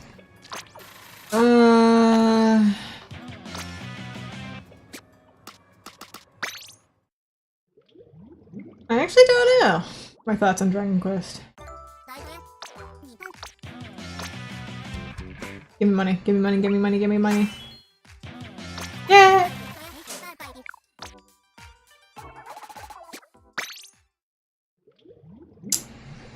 Like, I feel like the concept was, like... concept was interesting. Some aspects with the yeah.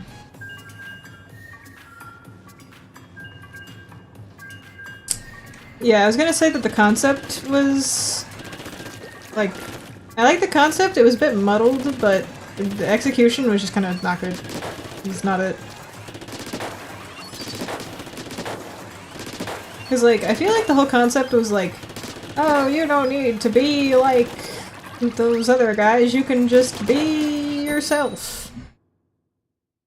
Also, toxic masculinity. But it was... They did also just make fun of him, though. At the start of the episode.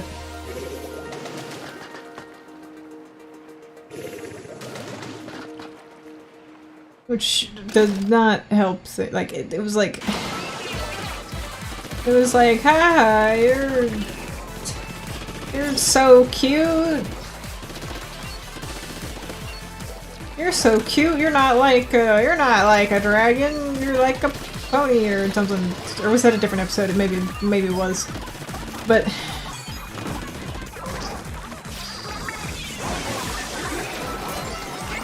like, and then later on in the end, they were like, no, you don't need to be like other dragons. Us, being kind of patronizing towards you was not supposed to be patronizing. Trust.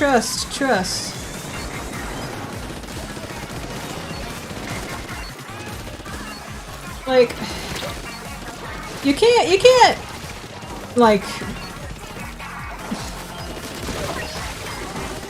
you can't, like, they weren't really, like, being super mean, they were more, like, teasing him, but it hurt his feelings, so, like, like, you can't, like, tease someone for something, and then when they get upset about it, and then try to, like, you can't just be like, oh, well, No, it's actually a good thing, though. You shouldn't be upset.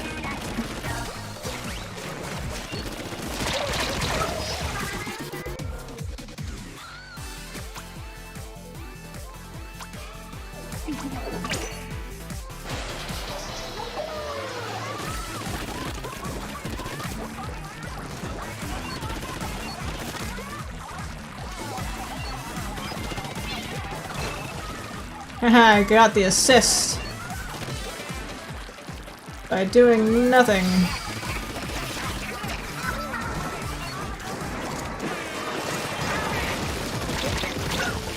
Bro, really?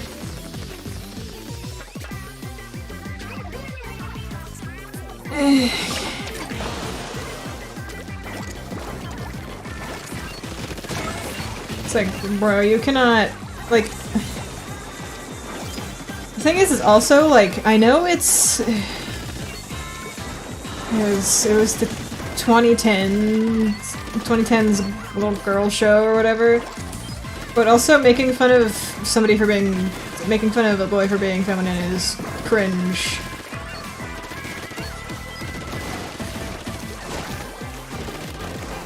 Like, haha, he's so cute and not dragon-like.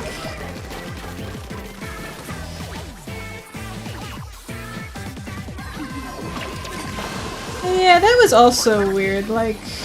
Oh! Spike's not like other dragons, he's one of the good ones.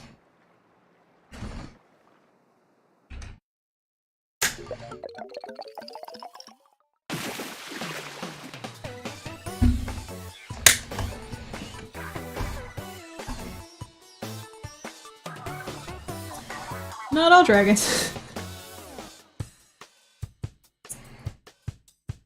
Oh, I forgot that was a 10x battle. That's sad.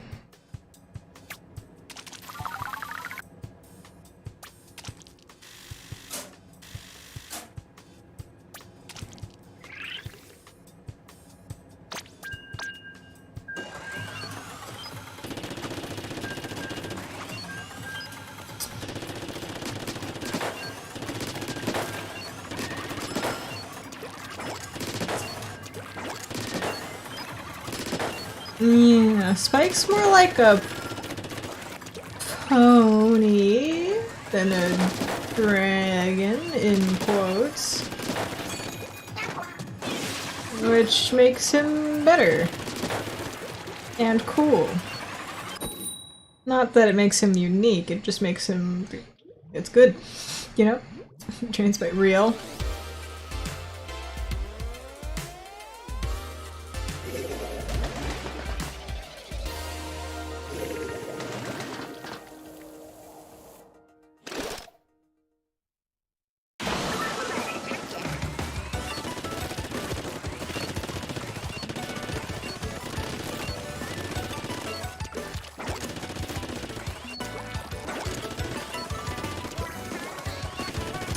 I'm sorry for headcanoning every character I like as neurodivergent and trans. It will happen again.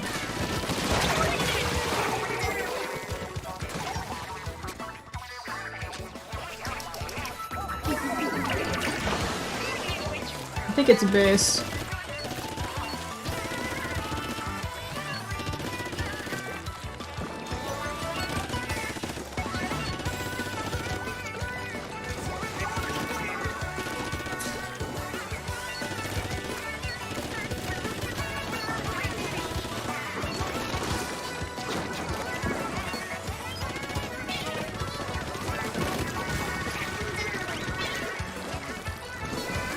Go point sensor. Boy kissed.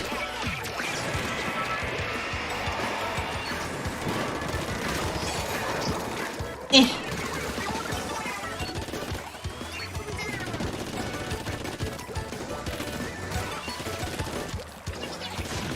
Yeah, why was it... Do you think the Splatfest would have been different if instead of Team Handshake it was Team Kissing with Tongue?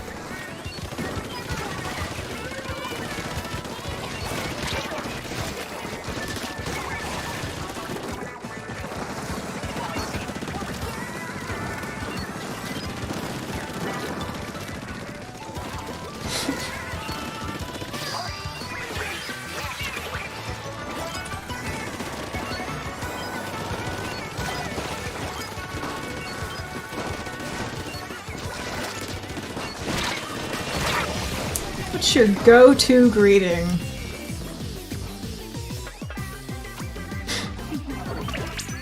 Kissing on the mouth.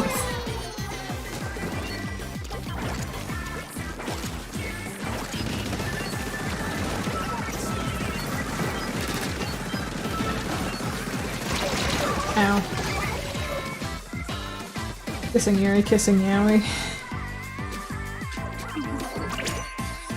For real. I hate to break it to you, I think I know which team Splatoon players would pick as most popular.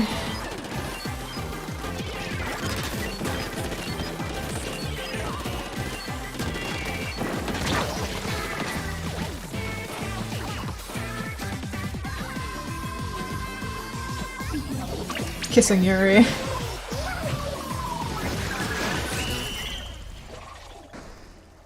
I remember somebody who was new to the Splatoon fanbase was like, I am pleased to announce that the most popular Splatoon ship on AO3 is Yuri. And the second most popular ship is two non-binary characters. Or two, like, gender-neutral characters.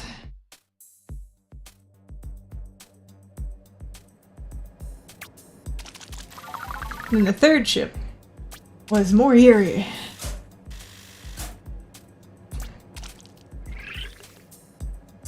See, normally top 5 is like Yaoi with a straight ship thrown in there somewhere. Usually it's hard to find like what's the number one ship? You probably can guess it.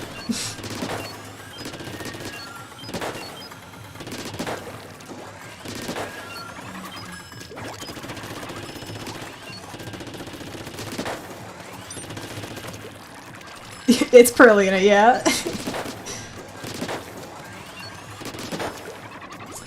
Most popular is Pearl X Marina. Second most popular is Agent 3 x Agent 8. That's the player character from Splatoon 1 and the player character from Splatoon 2 Octo expansion.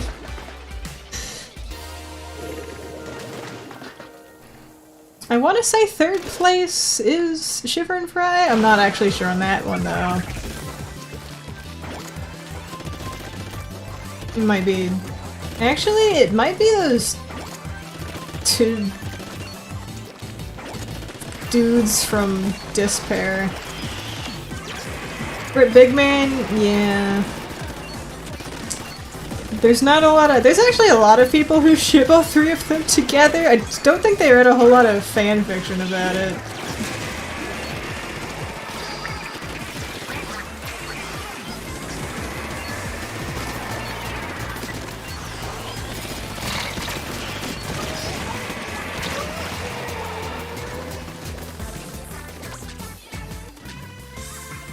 I've been a deep cut polycule truther from the start though, guys.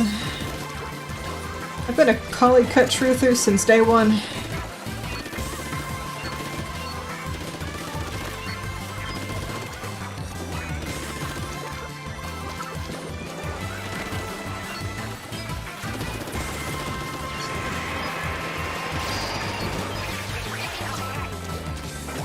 Splatoon fans when they want to ship all the idols together, but two of them are cousins. Casually excludes AJ. Don't worry.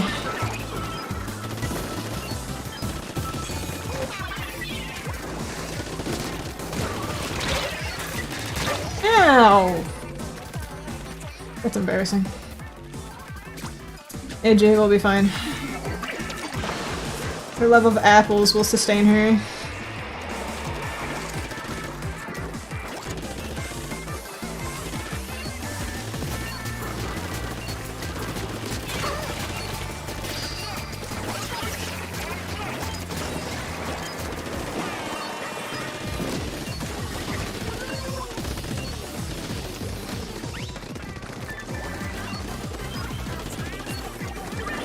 Do you know how many gay people there are in the South?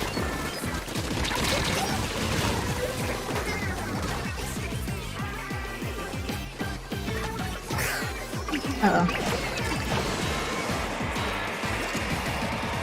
I don't think it was either.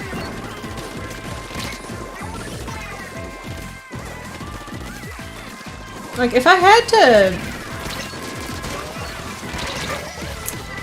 had to pick an Applejack ship to make canon, it would probably be Rarajack, to be honest. I'm not the hugest fan of any particular one, though, but that one was just better, I think.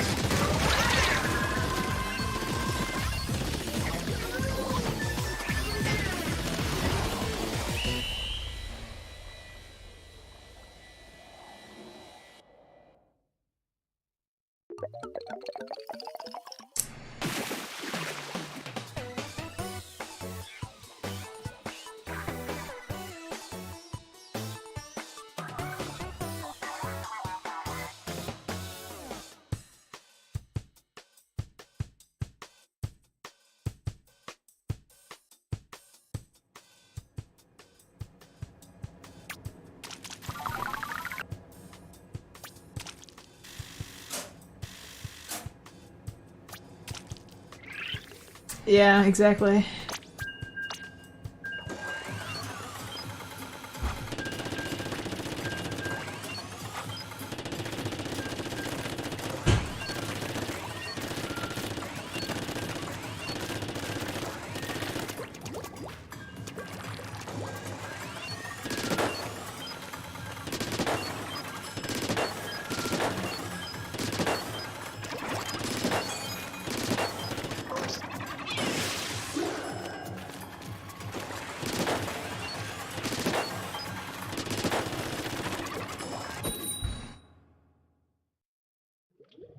I didn't have a whole lot of like super specific ones. I'm just like, man, like it was like a multi-shipping thing for me. Just like, man, I think most of them could kiss each other. You know?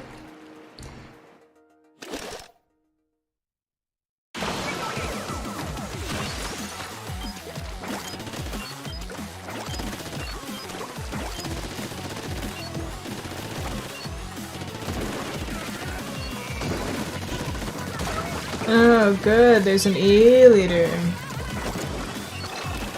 And a ballpoint. And, that thing.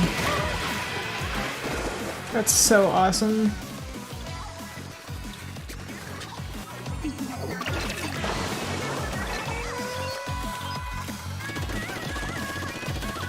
Well, you were correct. Dude, my left stick is taking a beating. I think it needs a repairing.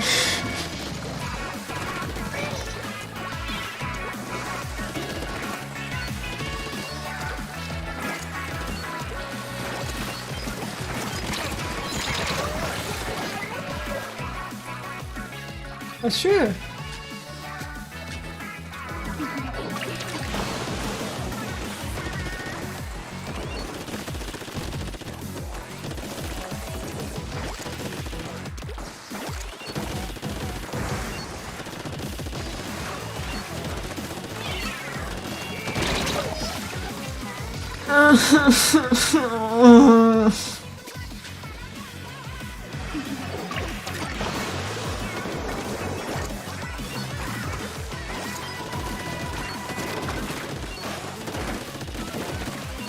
I'm crying. This team comp is actually the most annoying thing I've ever seen. Die please, die please, die please, die please, die please. Let's go! Exactly. Pinkie Pie good with kids.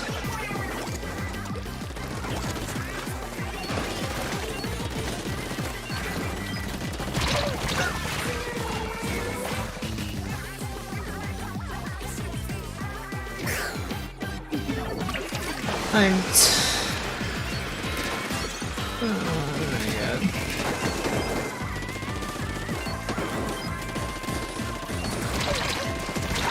Why is the E-leader all the way up there? I'm losing it, chat.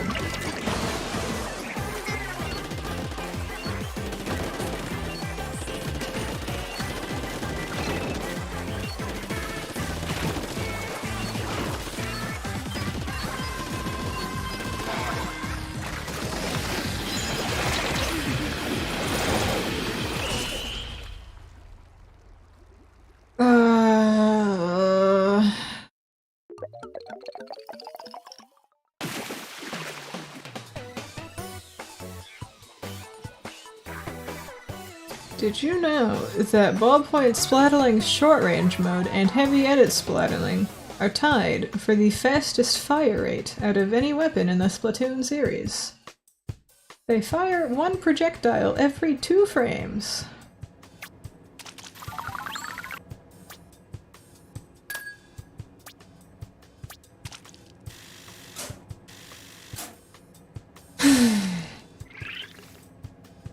Two frames, yes. Like, here. Where is, this guy?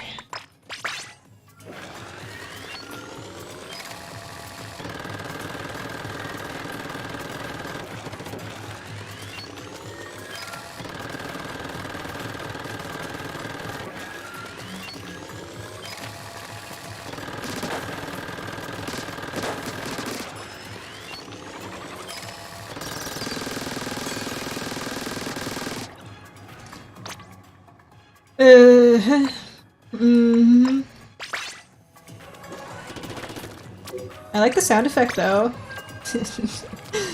I don't really like playing ballpoint that much. Like, ballpoint's a really good weapon, and I like its design. It's a ballpoint pen.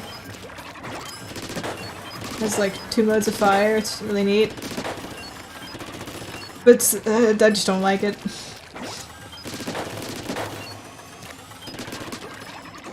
Like, I don't really like the range change when you like fire for too long or charge too long. It's like a thing.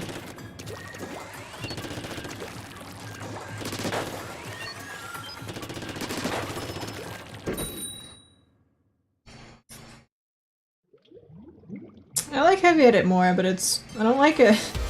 Its range is too short for my taste for a weapon that takes that long to charge.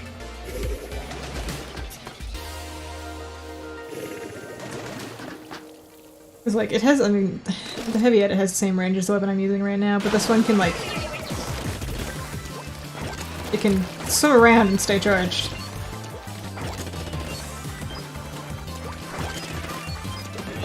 It has more mobility. Ow.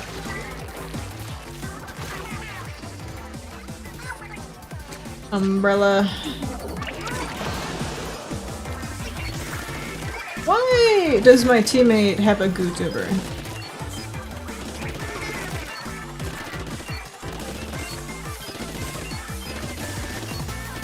Listen, man.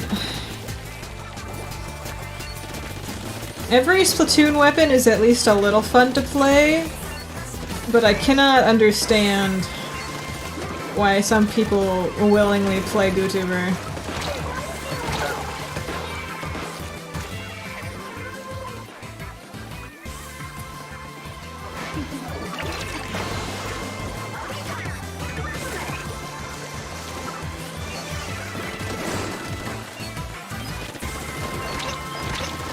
Why is their entire squad down here?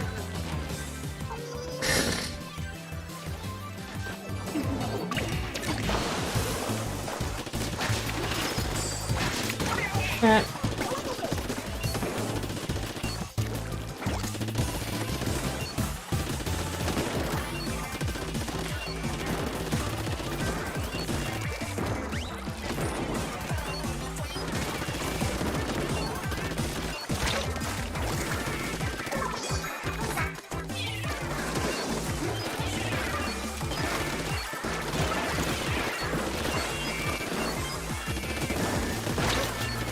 Ow.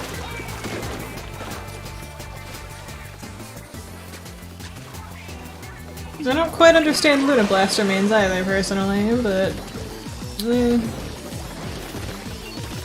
I feel like most Luna Blaster players have been maining that weapon since Splatoon 1.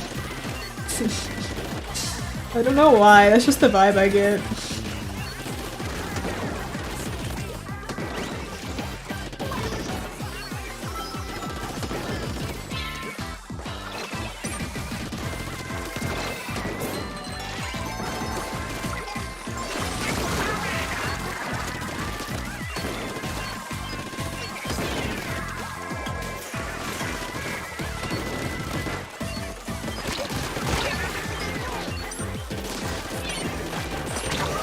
Dang it.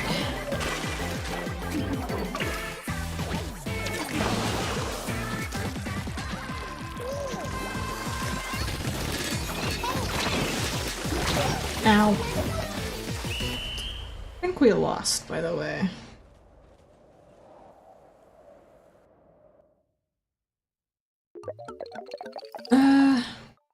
Yeah.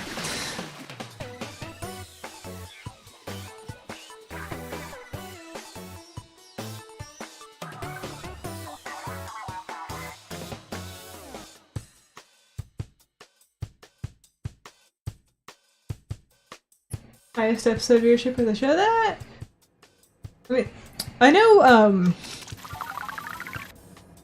I feel like that makes sense. Cause like, it was like in the middle of the show. It was the season finale, and it was like they had like a whole setup thing, like arc thing going across the season. Plus, it was like a cool laser battle. What?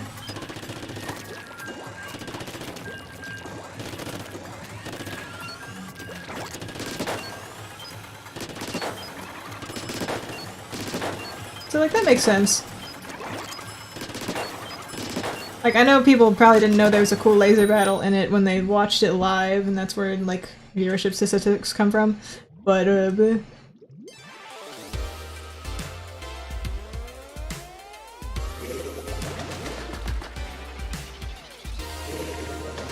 I'm still really bothered by the fact that Magical Mystery Cure is like a single part and that Season 3 is just half length for no reason. Like, why? Why'd they do that?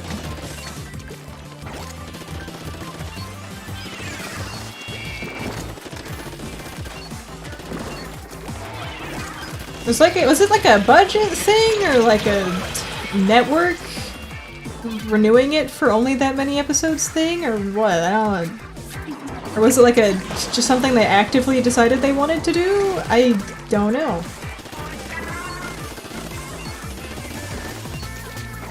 Like, I know, like, Season 3 was originally planned to be, like, the show was only originally planned to be.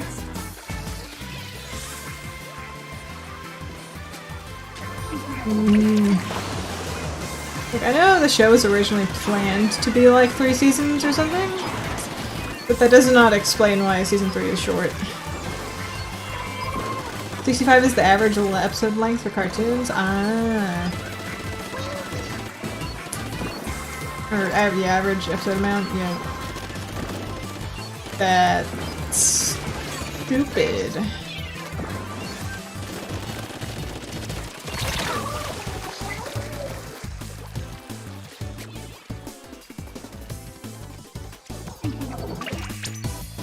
And there's a disconnect.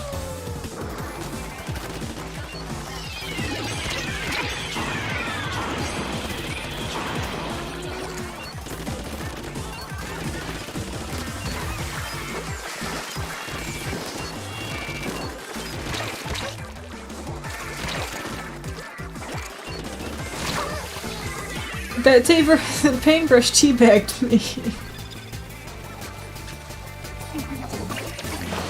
That's unfortunate.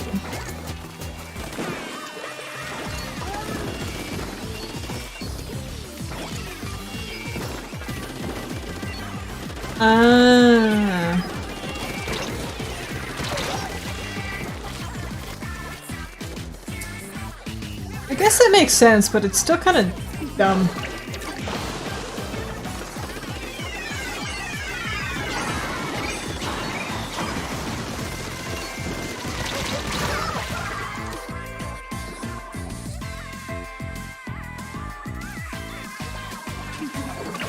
Like, purposely cutting the season, like, shorter than that, like it was before, because, well, cartoons were supposed to be like this, and then... whatever. Yeah, there's probably a lot of examples of this.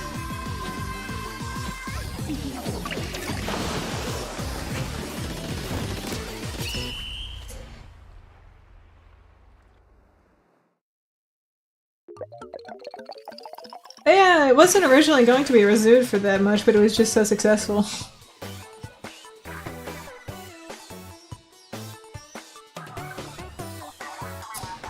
Splatfest is 6 minutes from over, chat.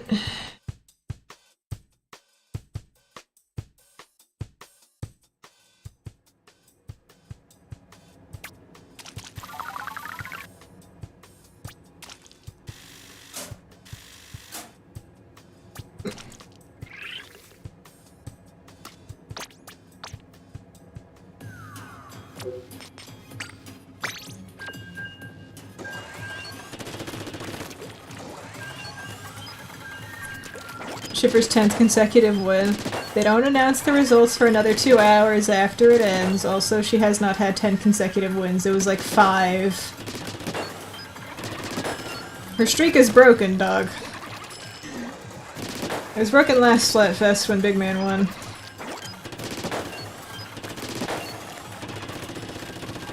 Also, I'm pretty sure Fry is the current projected winner.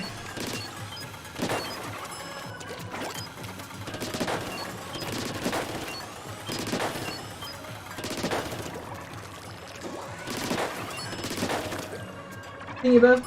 Ah, Phineas and Ferb is doing. Yeah. Yeah, I knew that Phineas and Ferb was their longest running cartoon. I did not know Mickey Mouse Clubhouse was went on that long.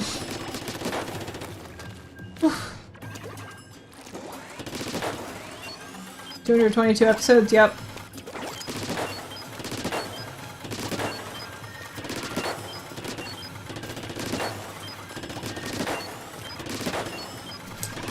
Disney is usually like, they usually only renew 26, that's 10 years? Oh my god.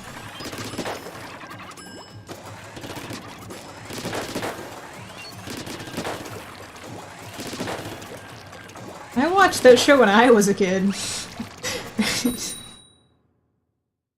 Oh god.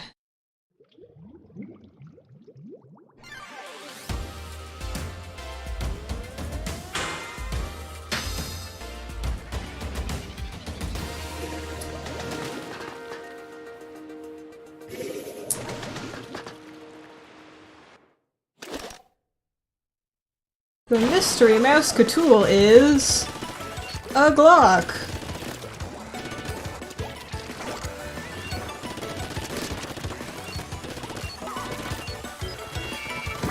Come up here.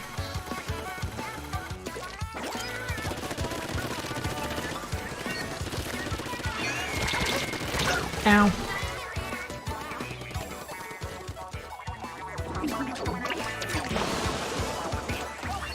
I almost fell off the ledge and died.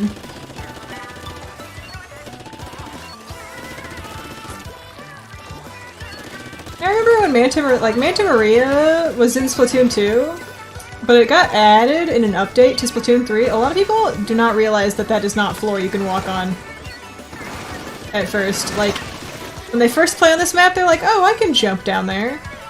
No, that is a bottomless pit, technically. It's counted as an abyss.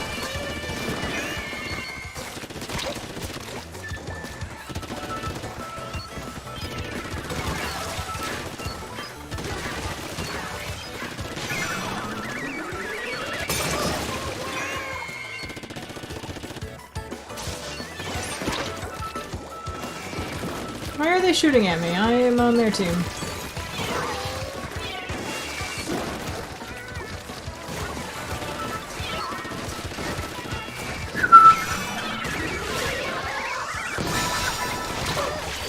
Haha, too slow.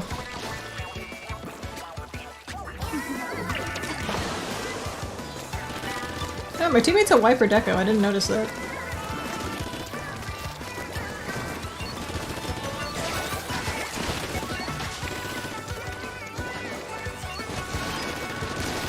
Ow.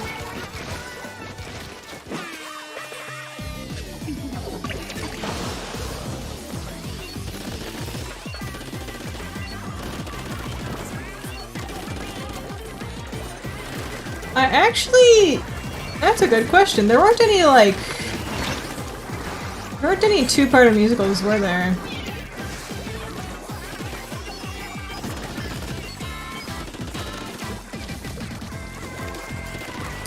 We might have gotten more, or we could have gotten the same amount, but like more spaced out. I'm not sure.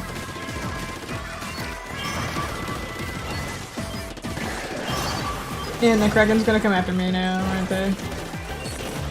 Nope.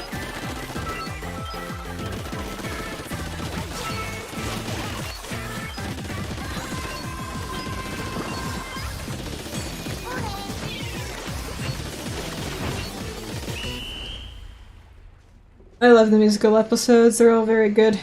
Like, even if the episode doesn't even need to be well written, if it has songs in it, yippee!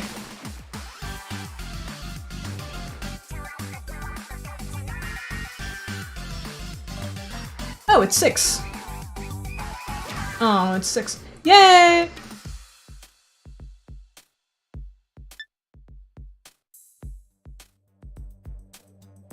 Got 1 kill and 3 deaths, but I captured an ultra signal, and that's what matters.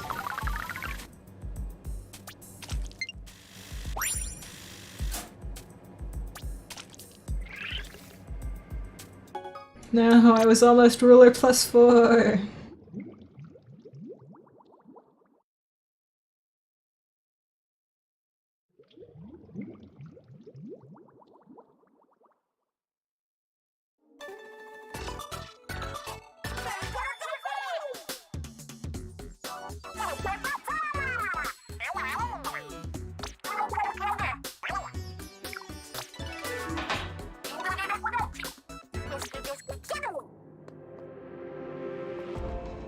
Too hyperfixated on just dance.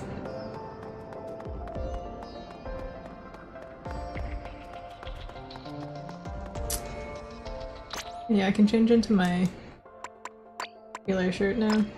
I forgot to scrub the slots on my shirt!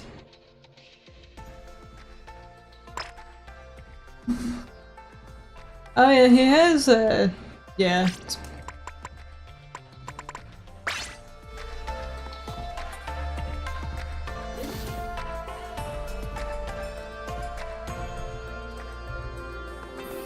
What are the rotations?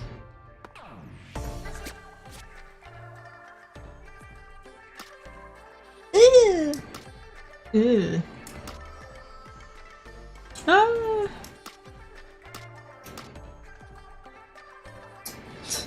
Bro, why is it scheduled on Thanksgiving?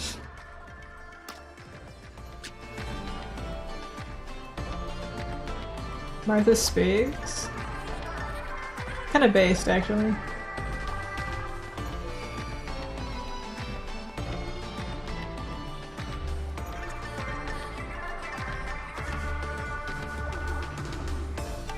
I really like this song.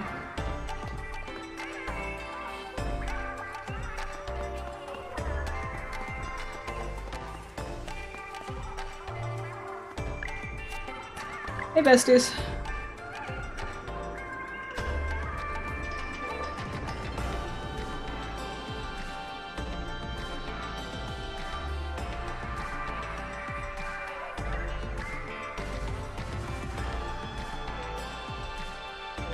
So scrunkly. Yeah, he wrote a lot.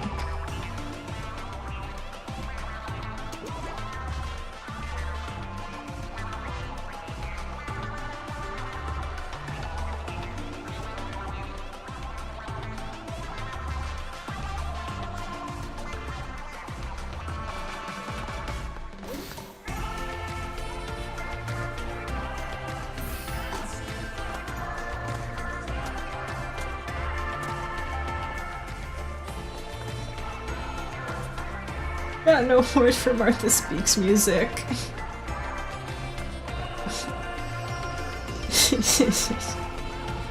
Based.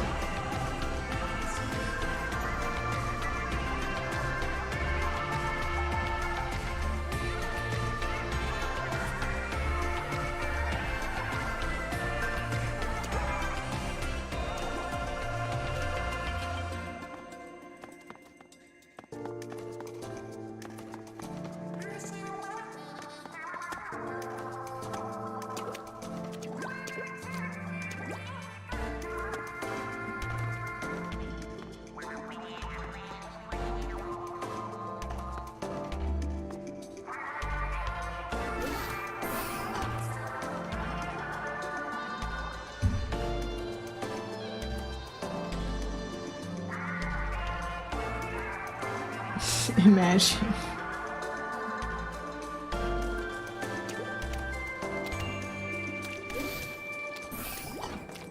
How many countries are in the world again? Pretty sure it's close to that number.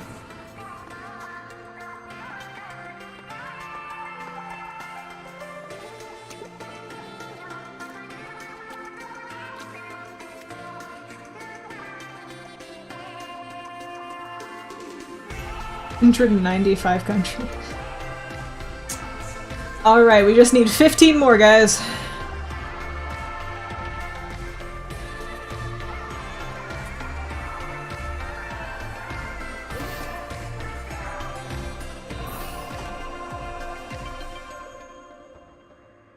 Mr. Worldwide.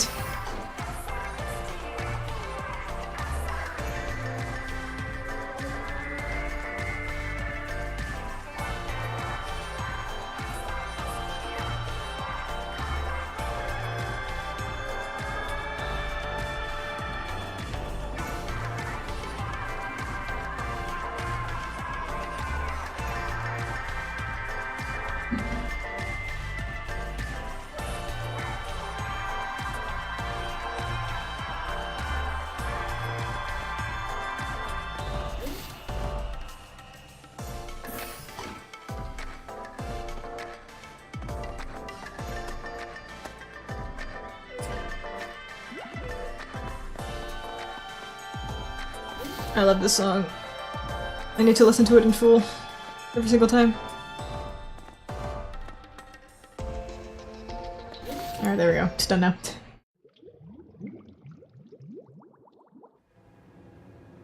Yeah, a lot of people don't really do that. They don't, like, learn anybody's names. They're just like... They're like, oh, the studio that, like, produces the show or distributes the show or whatever are the same people who made the show. And it's like, no.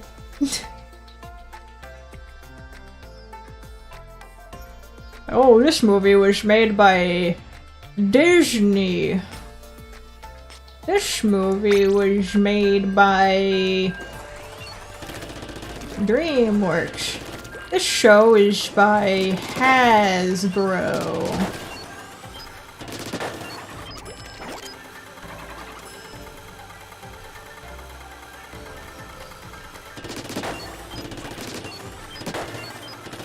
You wanna know why, Day?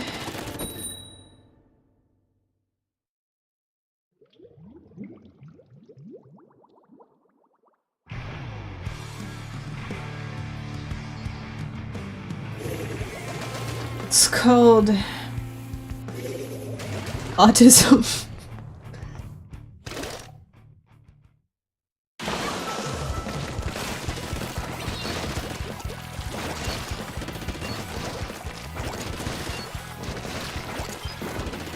It's literally what autism does to a motherfucker.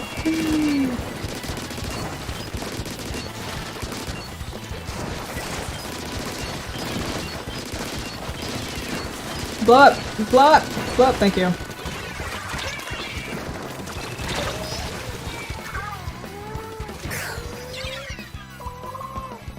It's true. If you made their favorite thing, they will respect you forever unless you...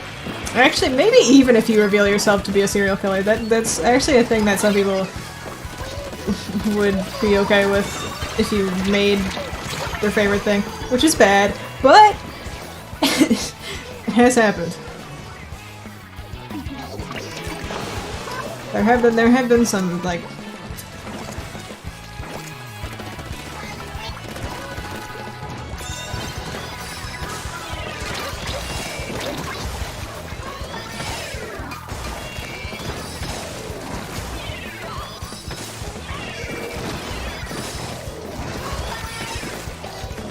yeah, bestie, I'm trying. There's people in my way, though.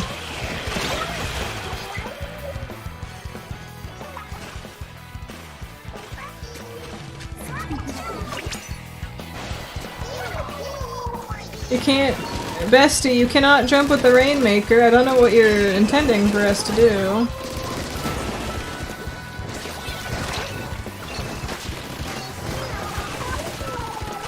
I don't know what my teammate wants from me. They're just saying this way. It's like, yes, going that way, good. That's where we want to go, but we can't really go that way.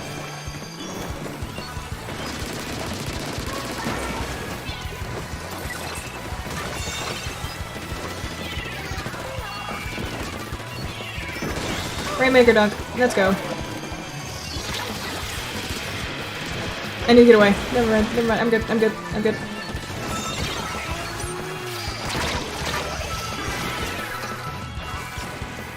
Backseat teammate? Yeah, sometimes people will like spam this way and I will have no idea what they want from me. It's like, do you want me to go over there? Like right now? Do you want me to jump to you? Are you saying that that's where I need to go? I don't quite follow.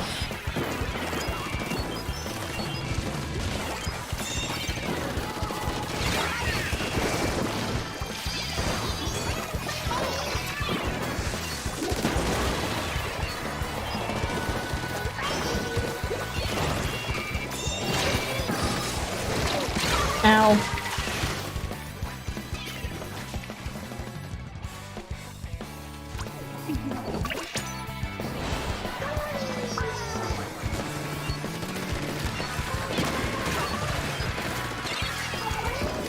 Still more useful than in Splatoon 1, when instead of this way, it was come on! Exclamation point. C, comma, M-O-N, exclamation point. Your two buttons were come on and booyah.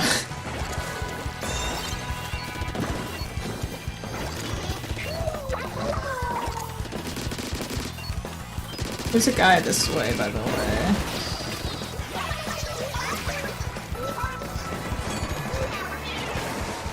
Ah, don't fall off the ledge. Just grab it.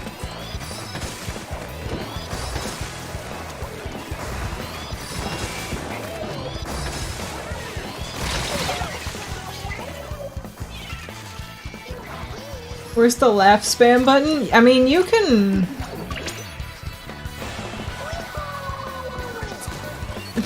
Perhaps, you may be.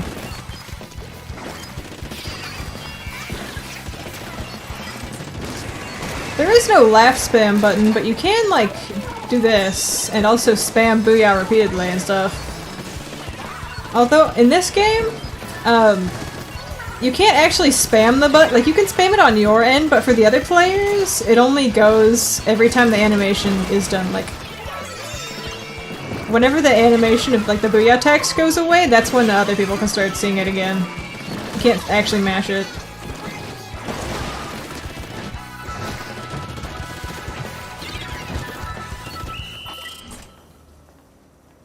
They were trying to Rainmaker camp me.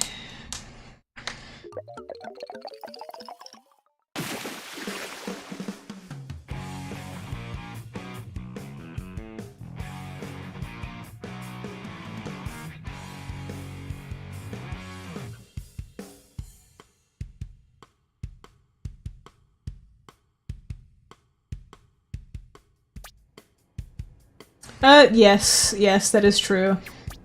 People are starting to call autistic people it on TikTok.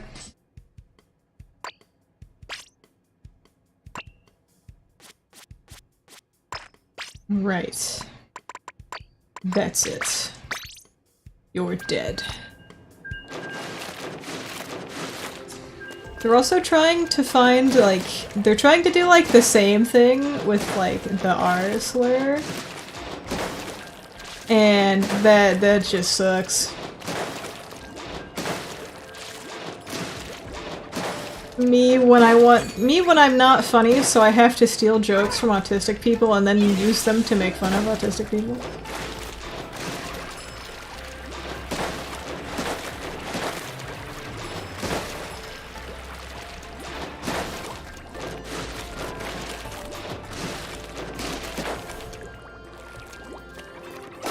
Yeah. It's also, like, aside from the fact that it's not even a funny pun, it is just also very ableist. It's like, bro, why do you want to say that word so bad? Literally nobody should be saying that word or want to say it.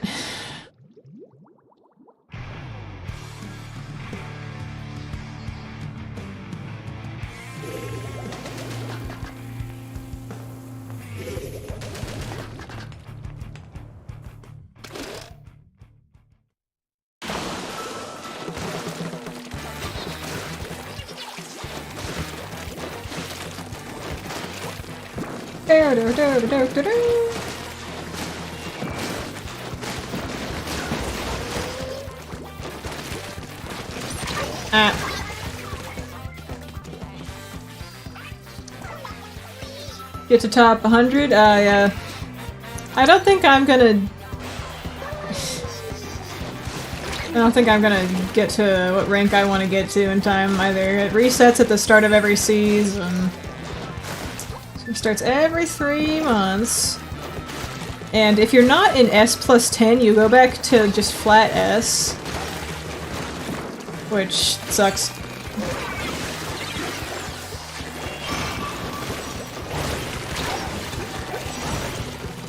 And you need to be an S plus to do X battles, which is where the numbered ranking system is.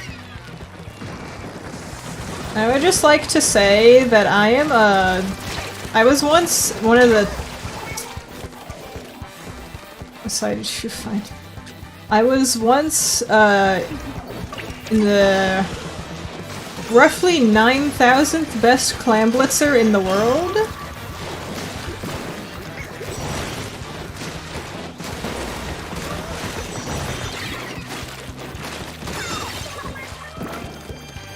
Jack Frost Elsa.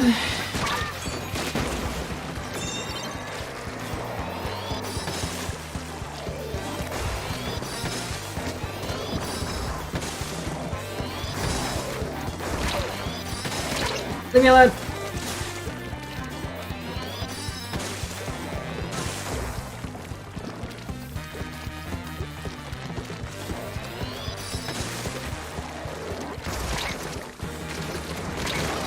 Dang it! Wikipedia for fandom. That's about right. Wait, I don't have stealth jump.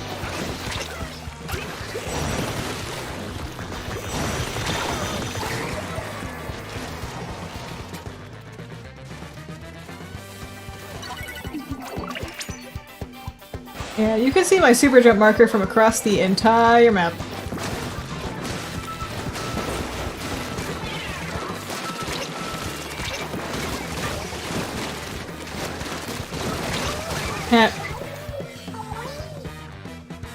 Big swig in its gigantic ass hitbox. Like, look at this. Oh, never mind, I'm dead.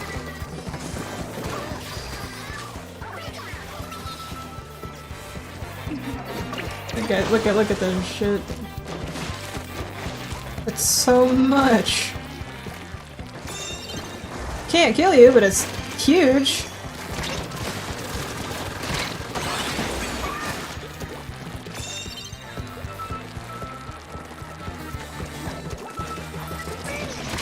Really?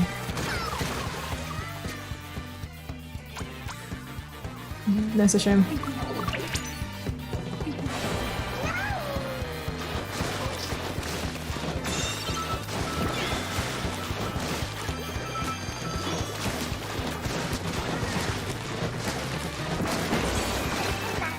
That's rude.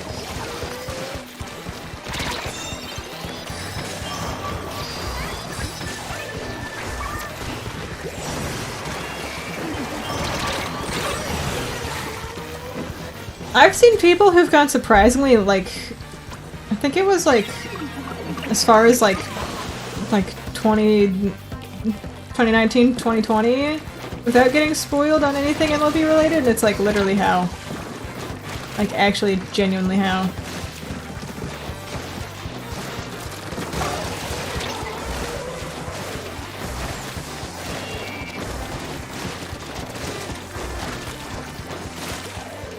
Give me rain. Go!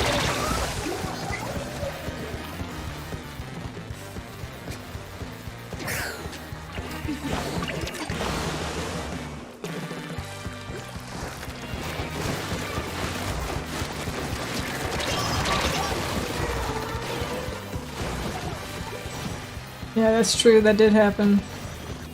Real, not fake.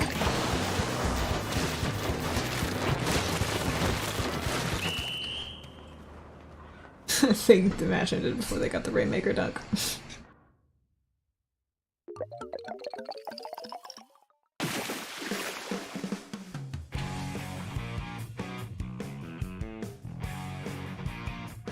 I need a win. I can't end on a loss.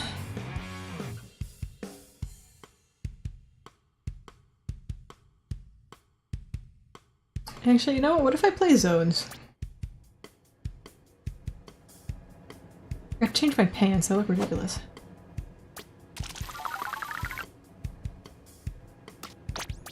Yeah, why? Who made Rainbow Factory?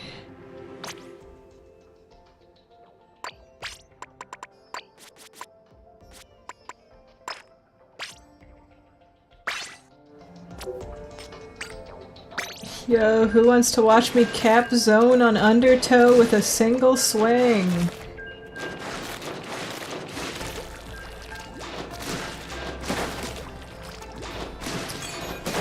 At the A-list factory, our fears of the horrors come true.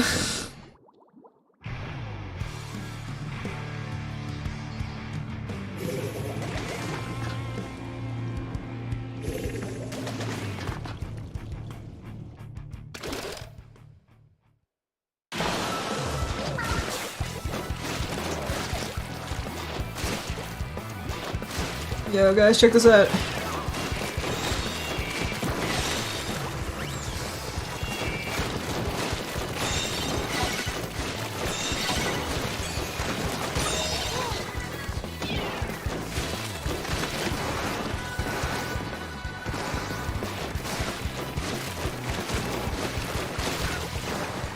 Now that's gameplay. I'm dead, I'm dead, I'm dead, I'm dead.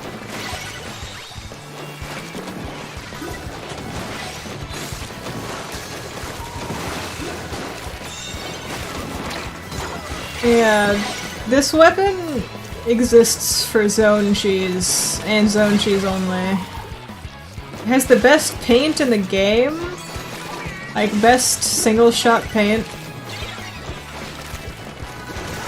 And it does like... Close it over the middle, so we go quick. Can I feed her? Yeah, in a minute.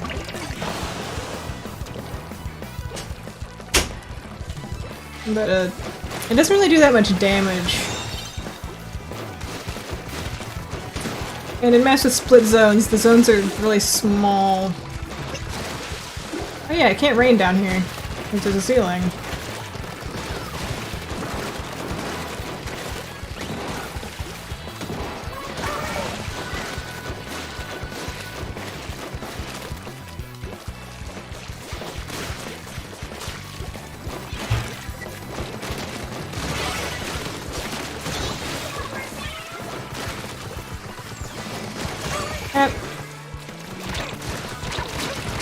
Ow.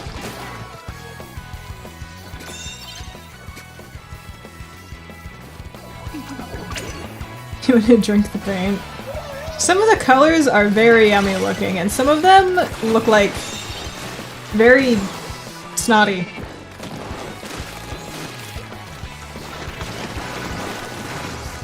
I'm dead, I'm dead, I'm dead, I'm dead, I'm dead, I'm dead.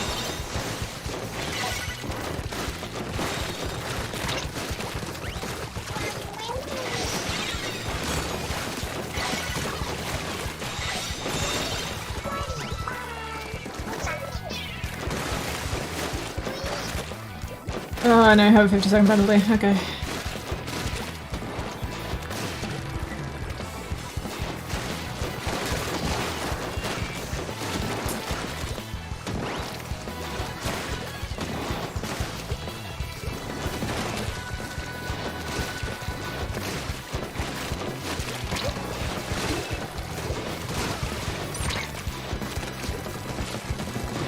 I'm running away.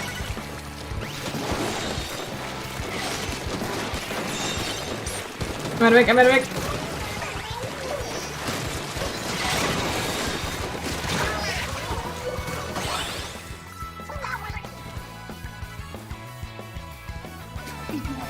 It's never worth it to grind on gacha games, sorry. Yay!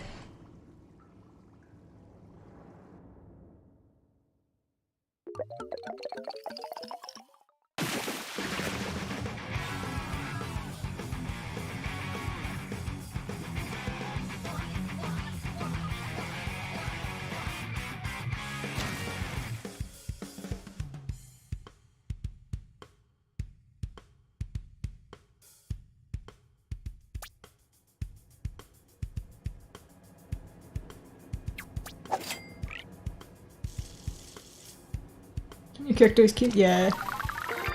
My character is a scrunkly. I put a lot of effort into my clothing in this game. I'm so broke, oh my god. It's in the shops. Put a lot of effort into making sure it has good abilities and looks cute and, like, fits well together.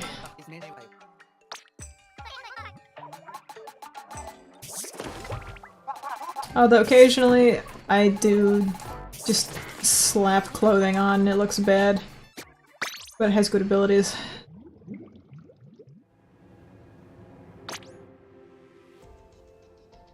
Like, I have this one. It's her, yeah, she works at that store.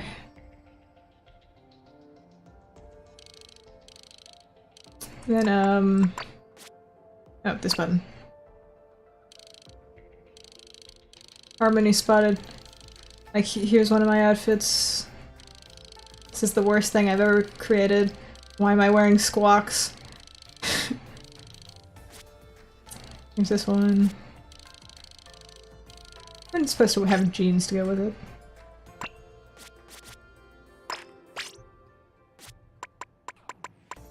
Like this.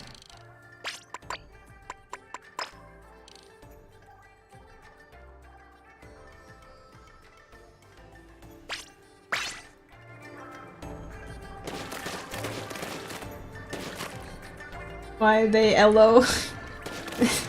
They look like a lemon.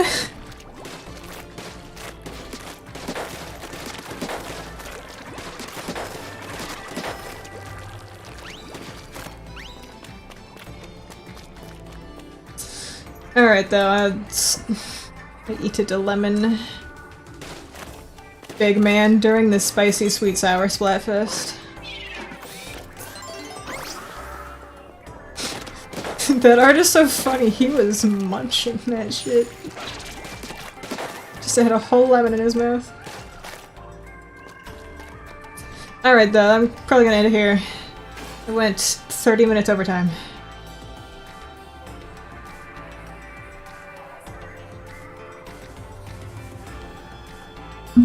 Alright, goodbye.